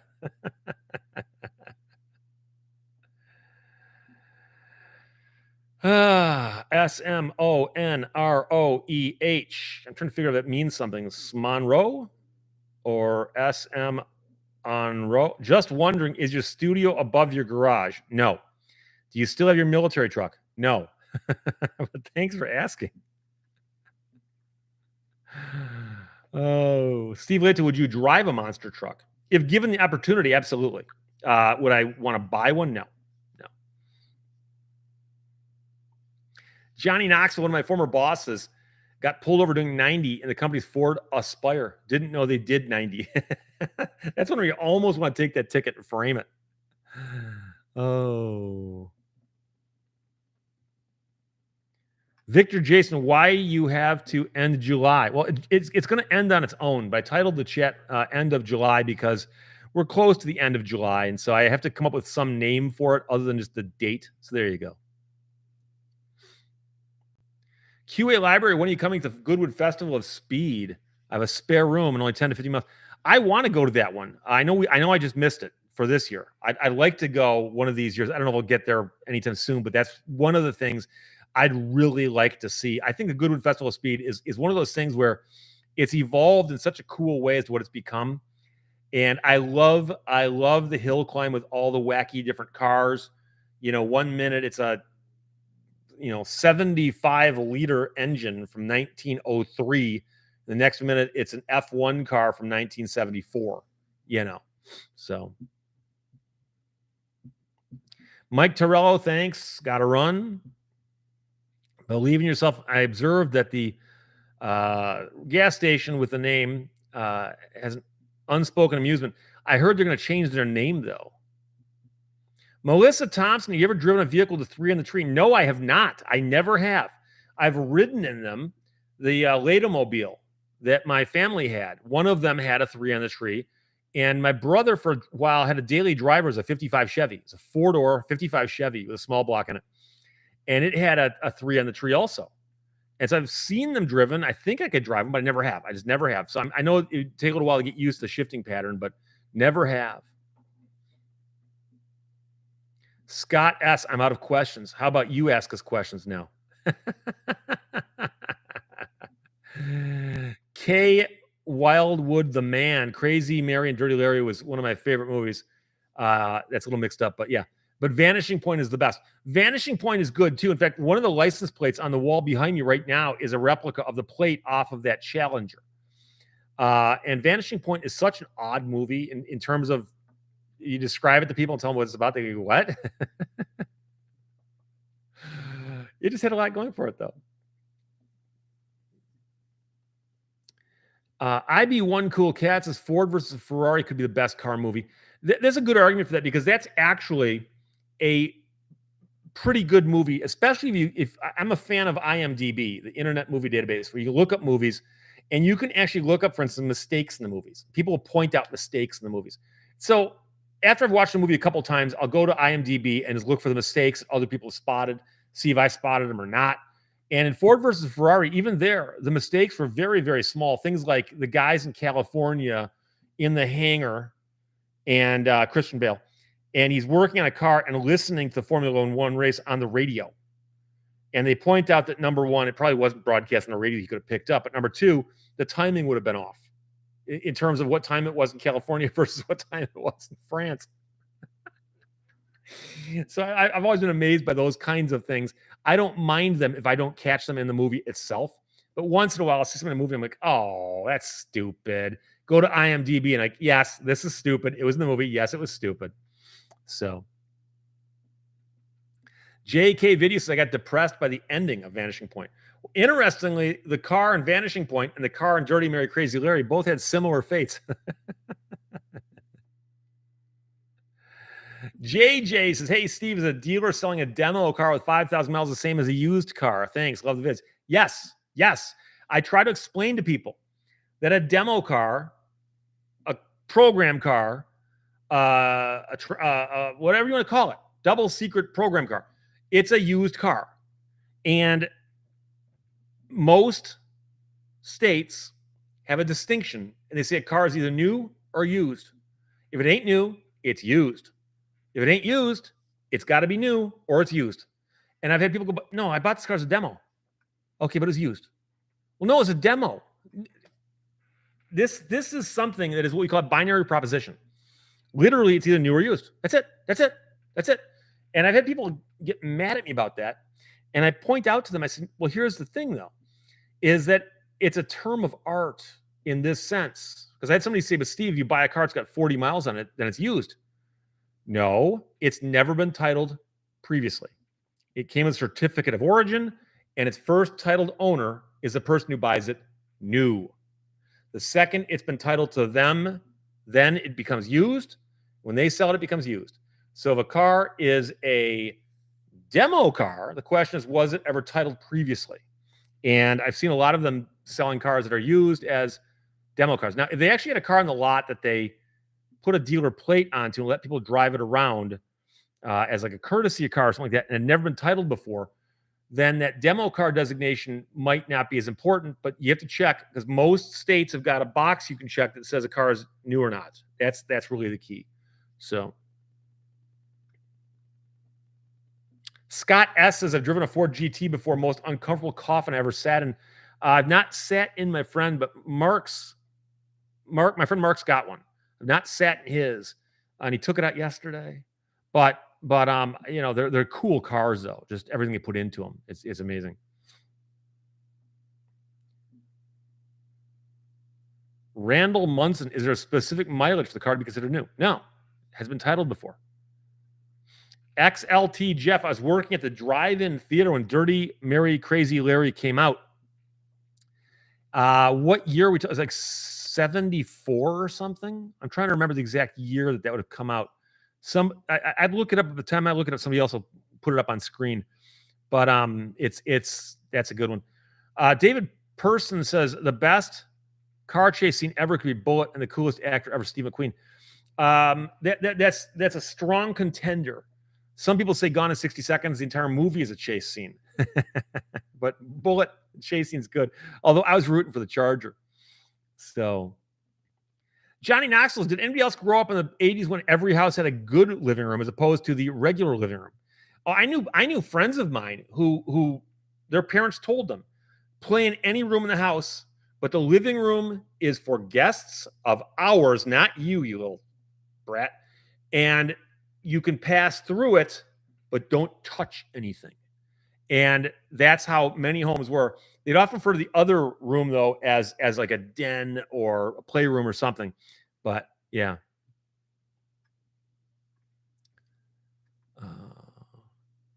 Have you seen Colin Furze's underground garage project for the DeLorean? No, I have not. I have not.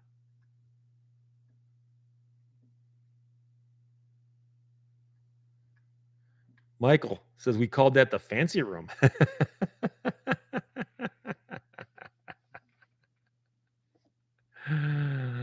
Oh, and Gilbert reminds us that it could also be called a family room and a living room. And ironically, you lived in the family room. Chuck Whitehead, what about prototype cars? Well, that's always an interesting thing because a lot of prototype cars weren't titled. And so there's always that question. I was kind of surprised, for instance, when Jay Leno bought his turbine car. Somebody came up, I believe, with a certificate of origin for it. And I know that a lot of the cars, like for instance, Viper, they took their pilot cars, the first cars that came down the assembly line, and inspected them, did all the work, and then they donated a bunch of them to schools. And eventually they called a bunch of them back because schools were doing dumb stuff with them. And there's one at the Peterson Museum in Los Angeles, and I know the guy who runs the place. And I said, "Did you guys have to give your car back?" And he goes, "No." He goes, "But we don't take ours out either." And I don't believe that car was titled. I think they were sent the car with some kind of paperwork to indicate that they owned it, but it was not titled. I could be wrong about that, but I think that's how that goes. Kevin Smith says the couch no one could sit on.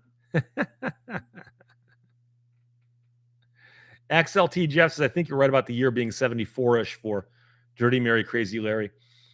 Yeah, the couch no one could sit on. The question is, did they have plastic wrap on the couch? Because you always see that jokingly in a lot of movies. Oh, boy. And it jumped again.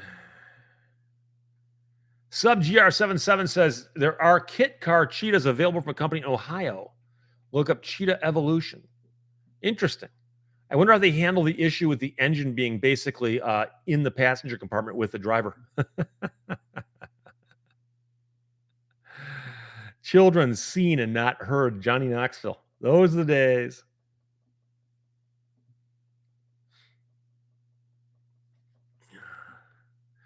BB's living rooms for Christmas and parent splaining. Oh, boy. Hammond Egger, what's your opinion on the Cybertruck? I was behind one in traffic yesterday. Very bizarre. I saw one for the first time about a week and a half ago. I personally think they're ugly. But that right there is not enough to say it's a bad vehicle. It doesn't do it for me. I look at the Cybertruck and it looks to me like somebody designed it using like a protractor and a piece of graphing paper and like 10 minutes. I could be wrong, but I've seen photographs of them from every angle. It just looks like somebody went, aren't the wheel wells square also? A square angular? And it's not pleasing to my eye. But then again, not everything is. So I'm not too crazy about them. I wouldn't want to own one. I'm not sure how practical they are, but no, it's not going to do it for me. So, Johnny Knoxville, Gilbert, go outside and play.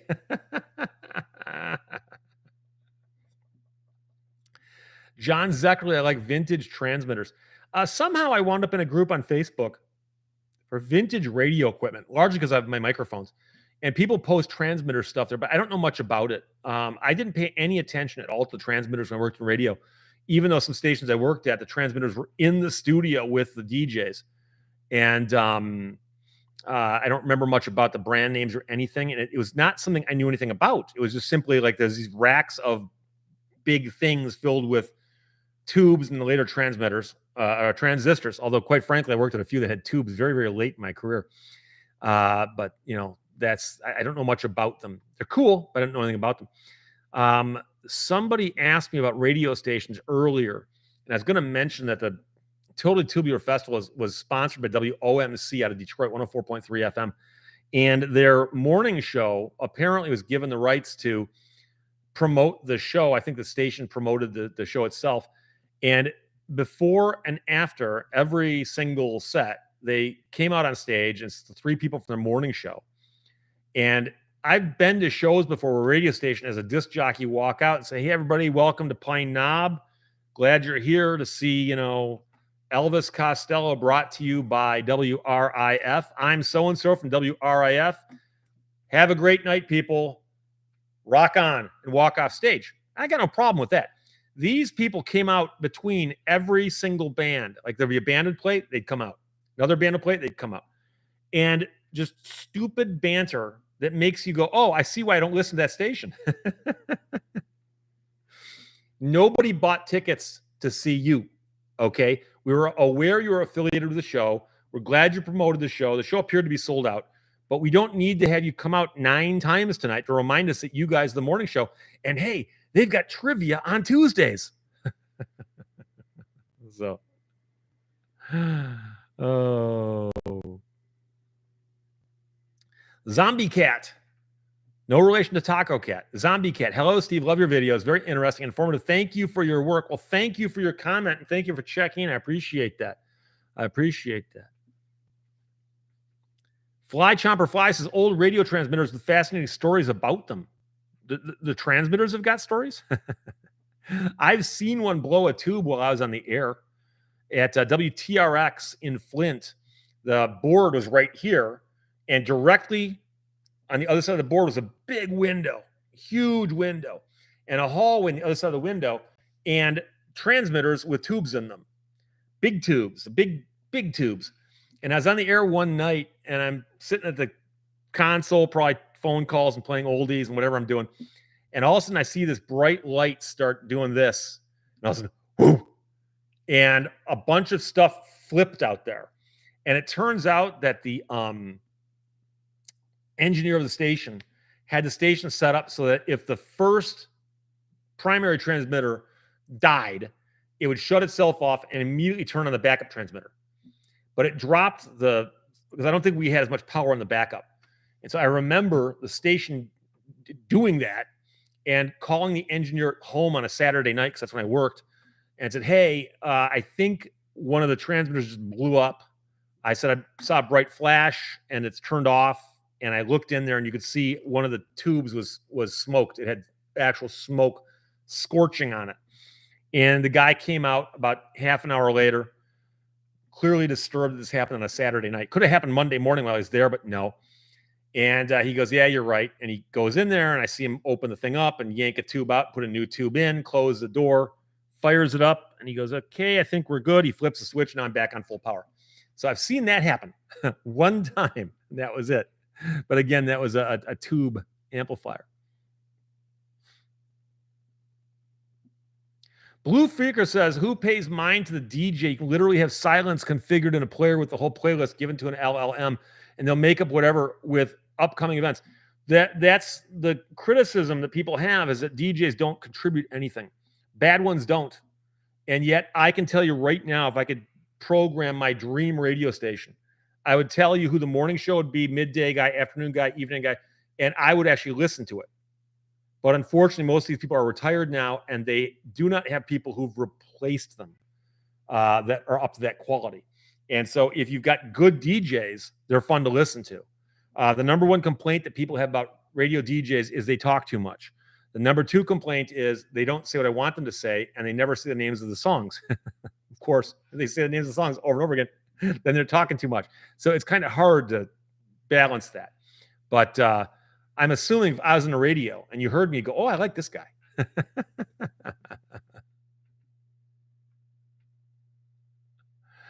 David Person says, when I was in college, our radio club wanted a new transmitter and tower. The headline of the college paper was, Radio Club discusses erection. Now, the question is whether that was actually a mistake or one of those wink, wink, hey, look, we accidentally went to press with that. My dad made a Heath kit, says Gilbert. It had tubes. It would shake the windows in the house. It had one speaker. Are you talking about an amplifier? One of my older brothers, my oldest brother, Ken, who was the engineer at Ford for many, many years, built Heathkit stuff. And I'm pretty sure he built an amplifier, and he also built a bunch of other electronic stuff. I remember him in the basement with a soldering iron, soldering these kits. And Heathkit, it was like a whole subculture of guys who built stuff with Heathkit. I think he also built his ham radio with Heathkit. I could be wrong about that, but Earthbound Misfits says, the Aztec was ugly when the British said it was. All you needed to know the Aztec was ugly was eyes. If you had eyes, you knew it.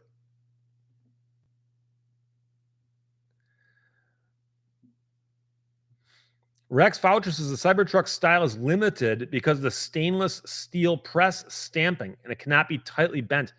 That very well could be, but those are choices you make, you know. So I'm not really sure about that. Blue Freaker says bets on LLM Talk Radio. I think they've already got it, don't they? I know they've got AI disc jockeys already, and it sounds horrible. It sounds horrible, but that doesn't mean it's a good thing. It just means that radio stations are getting cheaper and cheaper. And if they can replace all of their disc jockeys with a large language model, they don't care if they lose a bunch of listeners, as long as they can sell the advertising to somebody. I can tell you that there are radio stations out there now that are advertising and saying on the air, we have live disc jockeys, to get around the fact that so many people are voice tracking. And voice tracking itself is a step in the wrong direction. But another story altogether. So Justin says it's still not a truck. Yeah, I'm not sure what to call the Cybertruck. It looks, you know, it's unique, at least. Kegger 4 official, are there any old recordings of you on the radio still available? Oh, there's plenty of them. They're just not available. Speaking of things I can reach, here is a box. This is a box. Those are cassette tapes. So, for instance, this is the morning show from WTRX, February 16th, 1989. And, let's see what's up here. This is Steve's show from April 12th, 1982. So these are real tapes. So yes, the stuff is, it still exists. It's just not available because I don't want anybody to hear it. Oh boy. Would you ever consider hosting a live or interactive X space? I'm not even sure what that is. I mean, I have a Twitter account, but I'm not sure what a space is. Harvey Wiseman asks. I've said before, I'm thinking about going back and doing a couple more radio gigs as a disc jockey. But that's another thing when I've got time and really feel inspired to do something goofy. XLT Jeff says, you're right about good DJs. Our local radio stations went to computer control and it sucks. Yeah, radio stations got deregulated a while back to where one company could buy them all. And every station in your town could be owned by the same company. And they've agreed not to compete with each other, which of course is horrible because generally speaking, it's the competition between them that made them want to be good. Now they're like, screw it, we don't need to be good.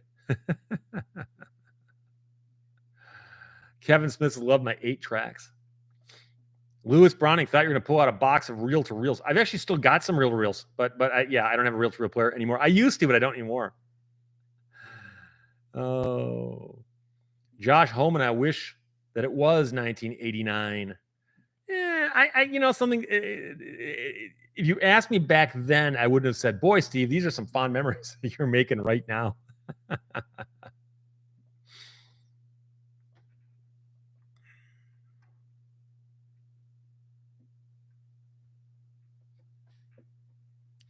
Drain the Swamp. Did you hear about the Bob Seger lost track recently found in Ann Arbor? No, I had not. I had not heard that. I will take a look for that though.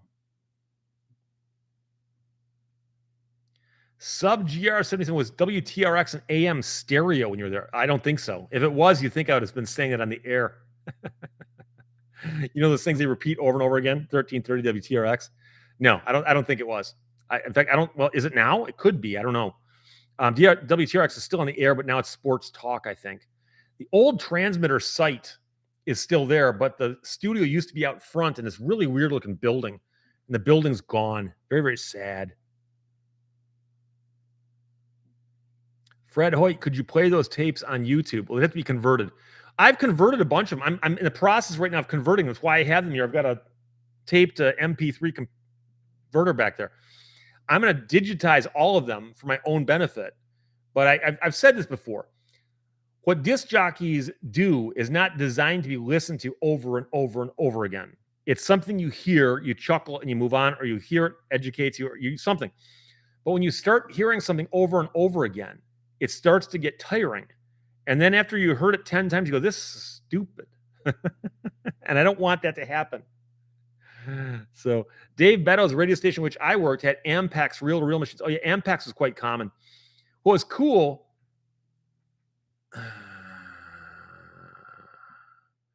what was pretty cool was if you ever had one of those um, reel-to-reels that had a return to zero. So you could record something and press a button and it would go back to the beginning of the tape without having to sit there and listen to it and hand roll it. That was an important thing. So Charles Layton, 1989 was not a great year for me. Found out living in Spain was not all it was cracked up to be. John Zachary says the cart tape is actually a 4-track used by radio. Yeah, the cart cartridges look like 8-track tapes, but they're a little different. Same concept though. It's a continuous loop tape in there, and it's just simply set to reset itself at the front end based on tones and so on. So MH08 MAQ 670 AM in Chicago was stereo. Yeah, AM stereo is one of those things that they experimented around with. They're trying really, really hard to get AM to be able to play music, and stereo would be one of the ways they could do it. But then they realized they could just do talk radio. So David Person, when I was working at a radio station, we had vinyl records and used carts for everything else. I started out at a radio station that played vinyl records in Bad Axe, WLEW. Played records, but the very next station I worked at had all the music on carts and all of the commercials on carts as well. Blue Freaker living in Spain is a pain. Scott S. I just miss radio theater, The Shadow and such. Yeah, you know what's crazy about that is that there was a time when stuff on the radio, you had these radio plays, and there were regular serials like The Lone Ranger. Somebody mentioned that earlier, and that did originate in Detroit. But it's hard to get this to work now because we're so used to having stuff to entertain us visually that it doesn't quite work. Feral Kitty, 1989. I graduated high school. We are sexy. We are fine. We're the class of 89. Yeah, classes did that in 79 also. So Ghost is former classic radio reporter back in 04. You actually go out to news places and with a microphone and a tape deck slung underneath your armpit. Fly Chompers' radio carts ran at a faster speed for better quality. Was it 7.5 IPS or 15? I don't remember ever worrying about the speed on carts, but I was always under the impression they ran at the same speed because most people ran reel to reel at 7.5 IPS. You could run it slower for things where it didn't matter so much, or faster if it actually did matter. But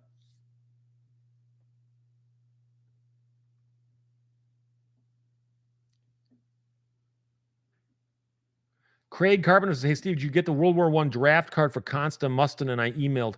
Thought you get a kick out of it. Yes, I did. I believe it's in a stack of stuff I just recently got a week or two ago back, right? Boomer, idea for how to support the Institute for Justice: autographed T-shirts people send you and put them on your merch site. Who wants a double X shirt from some little town in Utah signed by me? Oh. Johnny Knoxville, remember using the little 3-digit tape counters on boom boxes, especially because it didn't count anything. It counted, I think it didn't just count revolutions of one wheel. So it would go slower or faster depending which way the tape was going. I mean, theoretically, if you remember the song was at 0, you could get back to 0 close to it, But John Zablak says stereo required good hearing and 2 ears. Well, I can tell you right now that I think I told the story last week or a few weeks ago, but I was talking to a good friend of mine named Mitch Lake, who worked in radio for many, many years, retired just a couple of years ago. And he worked at a radio station once where they decided that they could not broadcast everything they wanted to during sports times. So during the boys basketball, high school boys basketball tournament season, they would actually try to broadcast 2 games simultaneously, one on the right channel and one on the left channel. And they try to warn people, tonight, if you want to hear this game, tune in to the right-hand channel on this station. If you want to hear this game, tune into the left-hand channel. And of course, people are driving along, they go, oh, the game is on, and they hit the station, and there's 2 games just conflicting with each other. And you would have no way of knowing that unless you heard the instructions. He said all they got was complaints from people saying, you're accidentally playing 2 games. So Tim Trott Productions' carts for 7.5 IPS. That's what I thought. Okay. John Zeckerly, 7.5 IPS. Lewis Browning says playing 45s at 33 and a third. And don't forget playing 33 and a thirds at 45.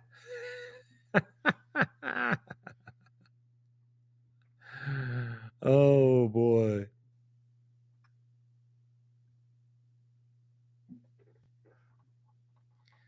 Gilbert says, I still wear platform shoes. I'm short. Kiss Army. Oh.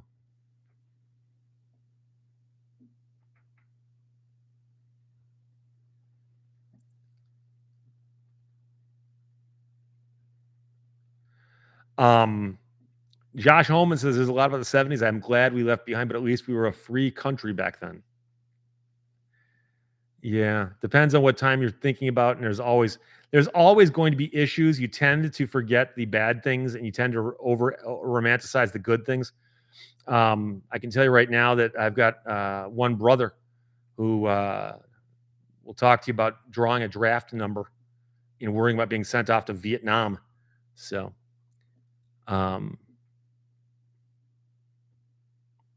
David Burris says, I just watched the video on YouTube about the Chrysler Turbine car the other day. Great video. I saw you and your brother. I have your book and look forward to reading it. Thank you very much. I appreciate that. That video is so much fun to participate in. And I remember I sat and talked to those guys for over an hour on camera. And later on, I talked to my brother for quite some time. And I kept wondering was it going to come out. And finally, they sent me notice, Steve, it's coming out. And I said, well, how's it going to come out? And they go, we're just putting it on YouTube. Okay. And it came out.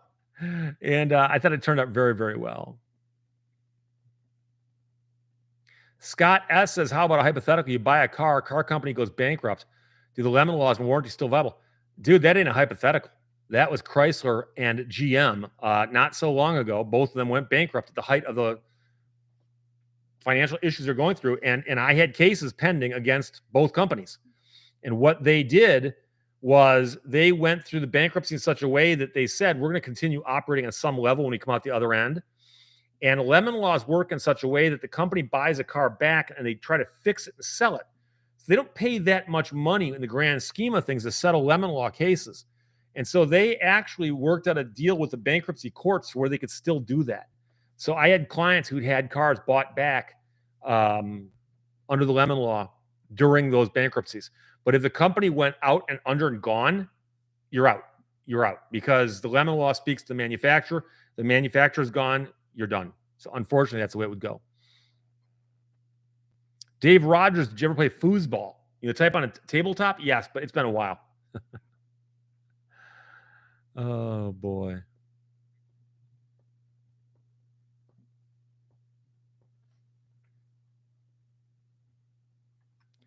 Tim Britton, where are you and Jay Leno going to be at the Dream Cruise?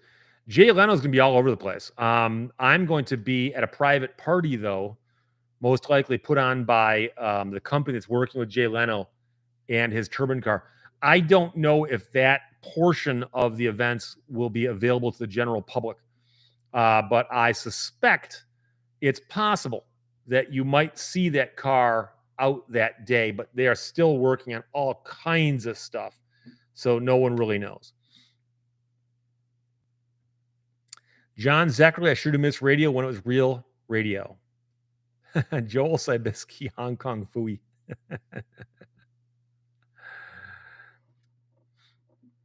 Storm Ravens is a YouTuber who's taken up the fight for RV industry, quality control, and lemon laws. Liz, amazing. Let's give her some love. Tiffin and Lippert are trying to shut her down. I've heard a little bit about that. I do not know her, and I've never talked to her. But my understanding is that she's done some videos which is critical of them, and they have kind of overreacted in response. And of course, that is unfortunate because I would support her, especially if she's critical of the RV industry. Oh. Drain the Swamps is the lost song is called The Lonely One. It's played on WCSX. Enjoy. It's a good song. I'll check it out. Dan Boyd says, I love Mastacholis. Mastacholis. We're talking about pasta. Sure, why not?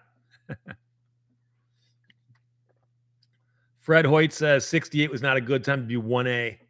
He's referring, of course, to your draft rating. And many people don't know this unless you're my age or a little older.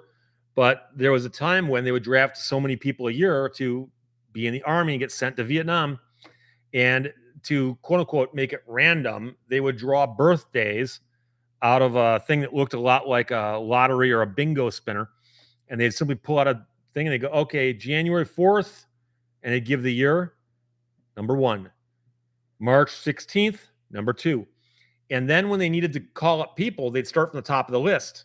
And the question is, at what point, because you could get a number 1 through 365, or if a leap year 1 through 366. So if you were number 1 through 50, you're going. If you're 150 through 200, probably not, but you're not sure. And so that's why, for instance, people, I've been asked, if you were alive during the draft, why would you volunteer for anything? Because if you had a really, really low draft number, you're going to be sent to the Army. You might go, you know something? I know I'm going. I'd rather go in the Navy, Air Force, or Marines. And that's when you volunteer for one of those things. But it's a whole weird process. And I've spoken to guys who were of the age where they were, be eligible for drafting. And during that time, and you would wait for the news as to what those numbers were, and they'd publish them in the papers, and they'd publish the numbers, and you'd be running down the list looking for your birthday to see where you fell. And if you drew a 364, you're like, it's like Christmas. It's like your birthday combined. You drew a 3, dude, start packing and shave your head. I mean, it's so hard to imagine that. And I was not old enough to be drafted, but one of my oldest brothers was right at the tail end of the draft. And it's one of those things. Johnny Knoxville says, I'll dress up as Adam Carolla and sneak into the Leno tent.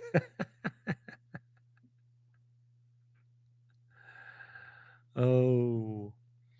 Ghost says, my Saab was not covered by warranty after the 2010 implosion, but I still have that car. That's a different issue with the warranties. I know the extended service contracts were also an issue, which are very, very different things, by the way. But the Lemon Law itself is state law. All 50 states have got it. And it's just simply a matter of whether they're going to honor state law or not. Now, a federal court could get them out of honoring state law, but enough attorneys that I know went into court and argued, look, it doesn't cost them that much to do this. So if they're going to come out the other end and still be operating, they probably should, and they got to do it. So William Page, I received my draft notice when I was in Vietnam. They wouldn't let me come home to report.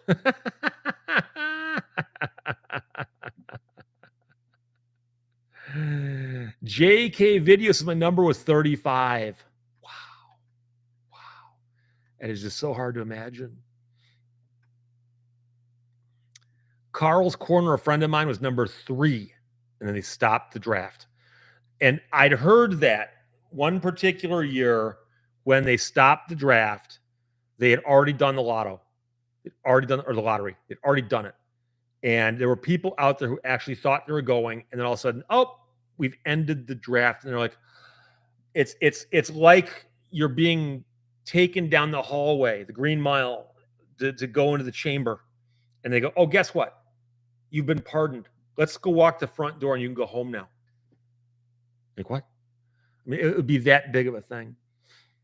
Fly Chomper Fly says, I still have my WMCA Good Guys sweatshirt.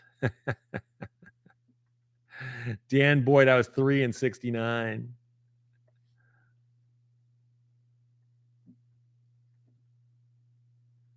So, Kevin Smith, what's your fee to claim a Lemon Law?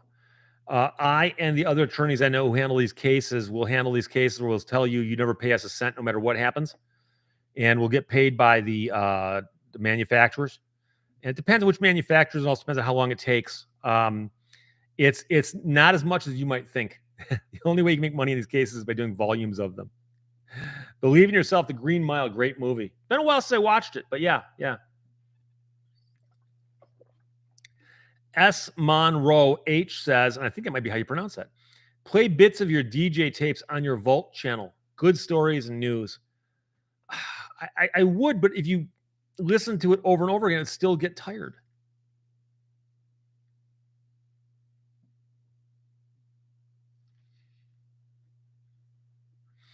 Dave Beeler says my number was 308. I remember low numbers on college deferment, thought they were safe when draft ended, but they were hit upon graduation. Their number came up. Mark Miller. Hey, Steve. Sup? Sup with you?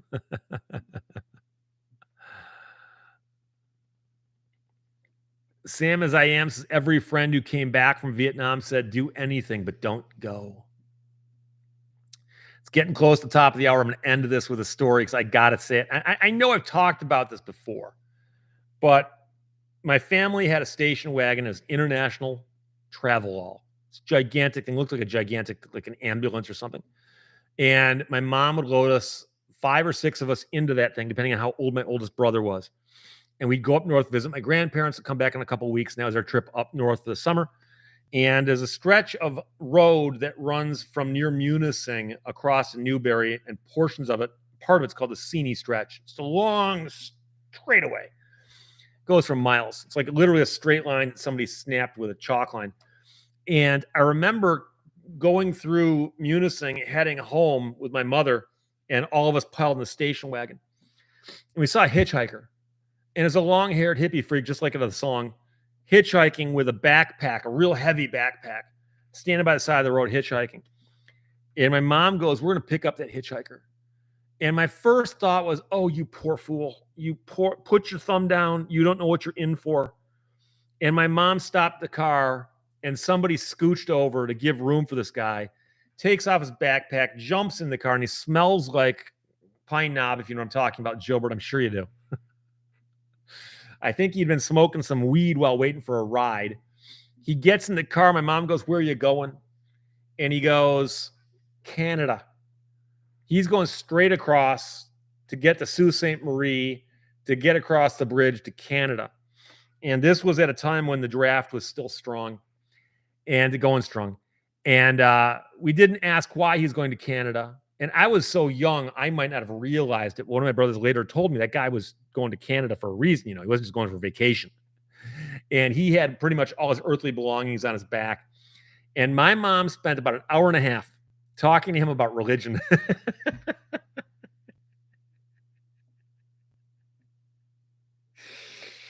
And I remember thinking to myself about halfway there before he got out at Newberry, I wonder if he's sorry yet he got in this car.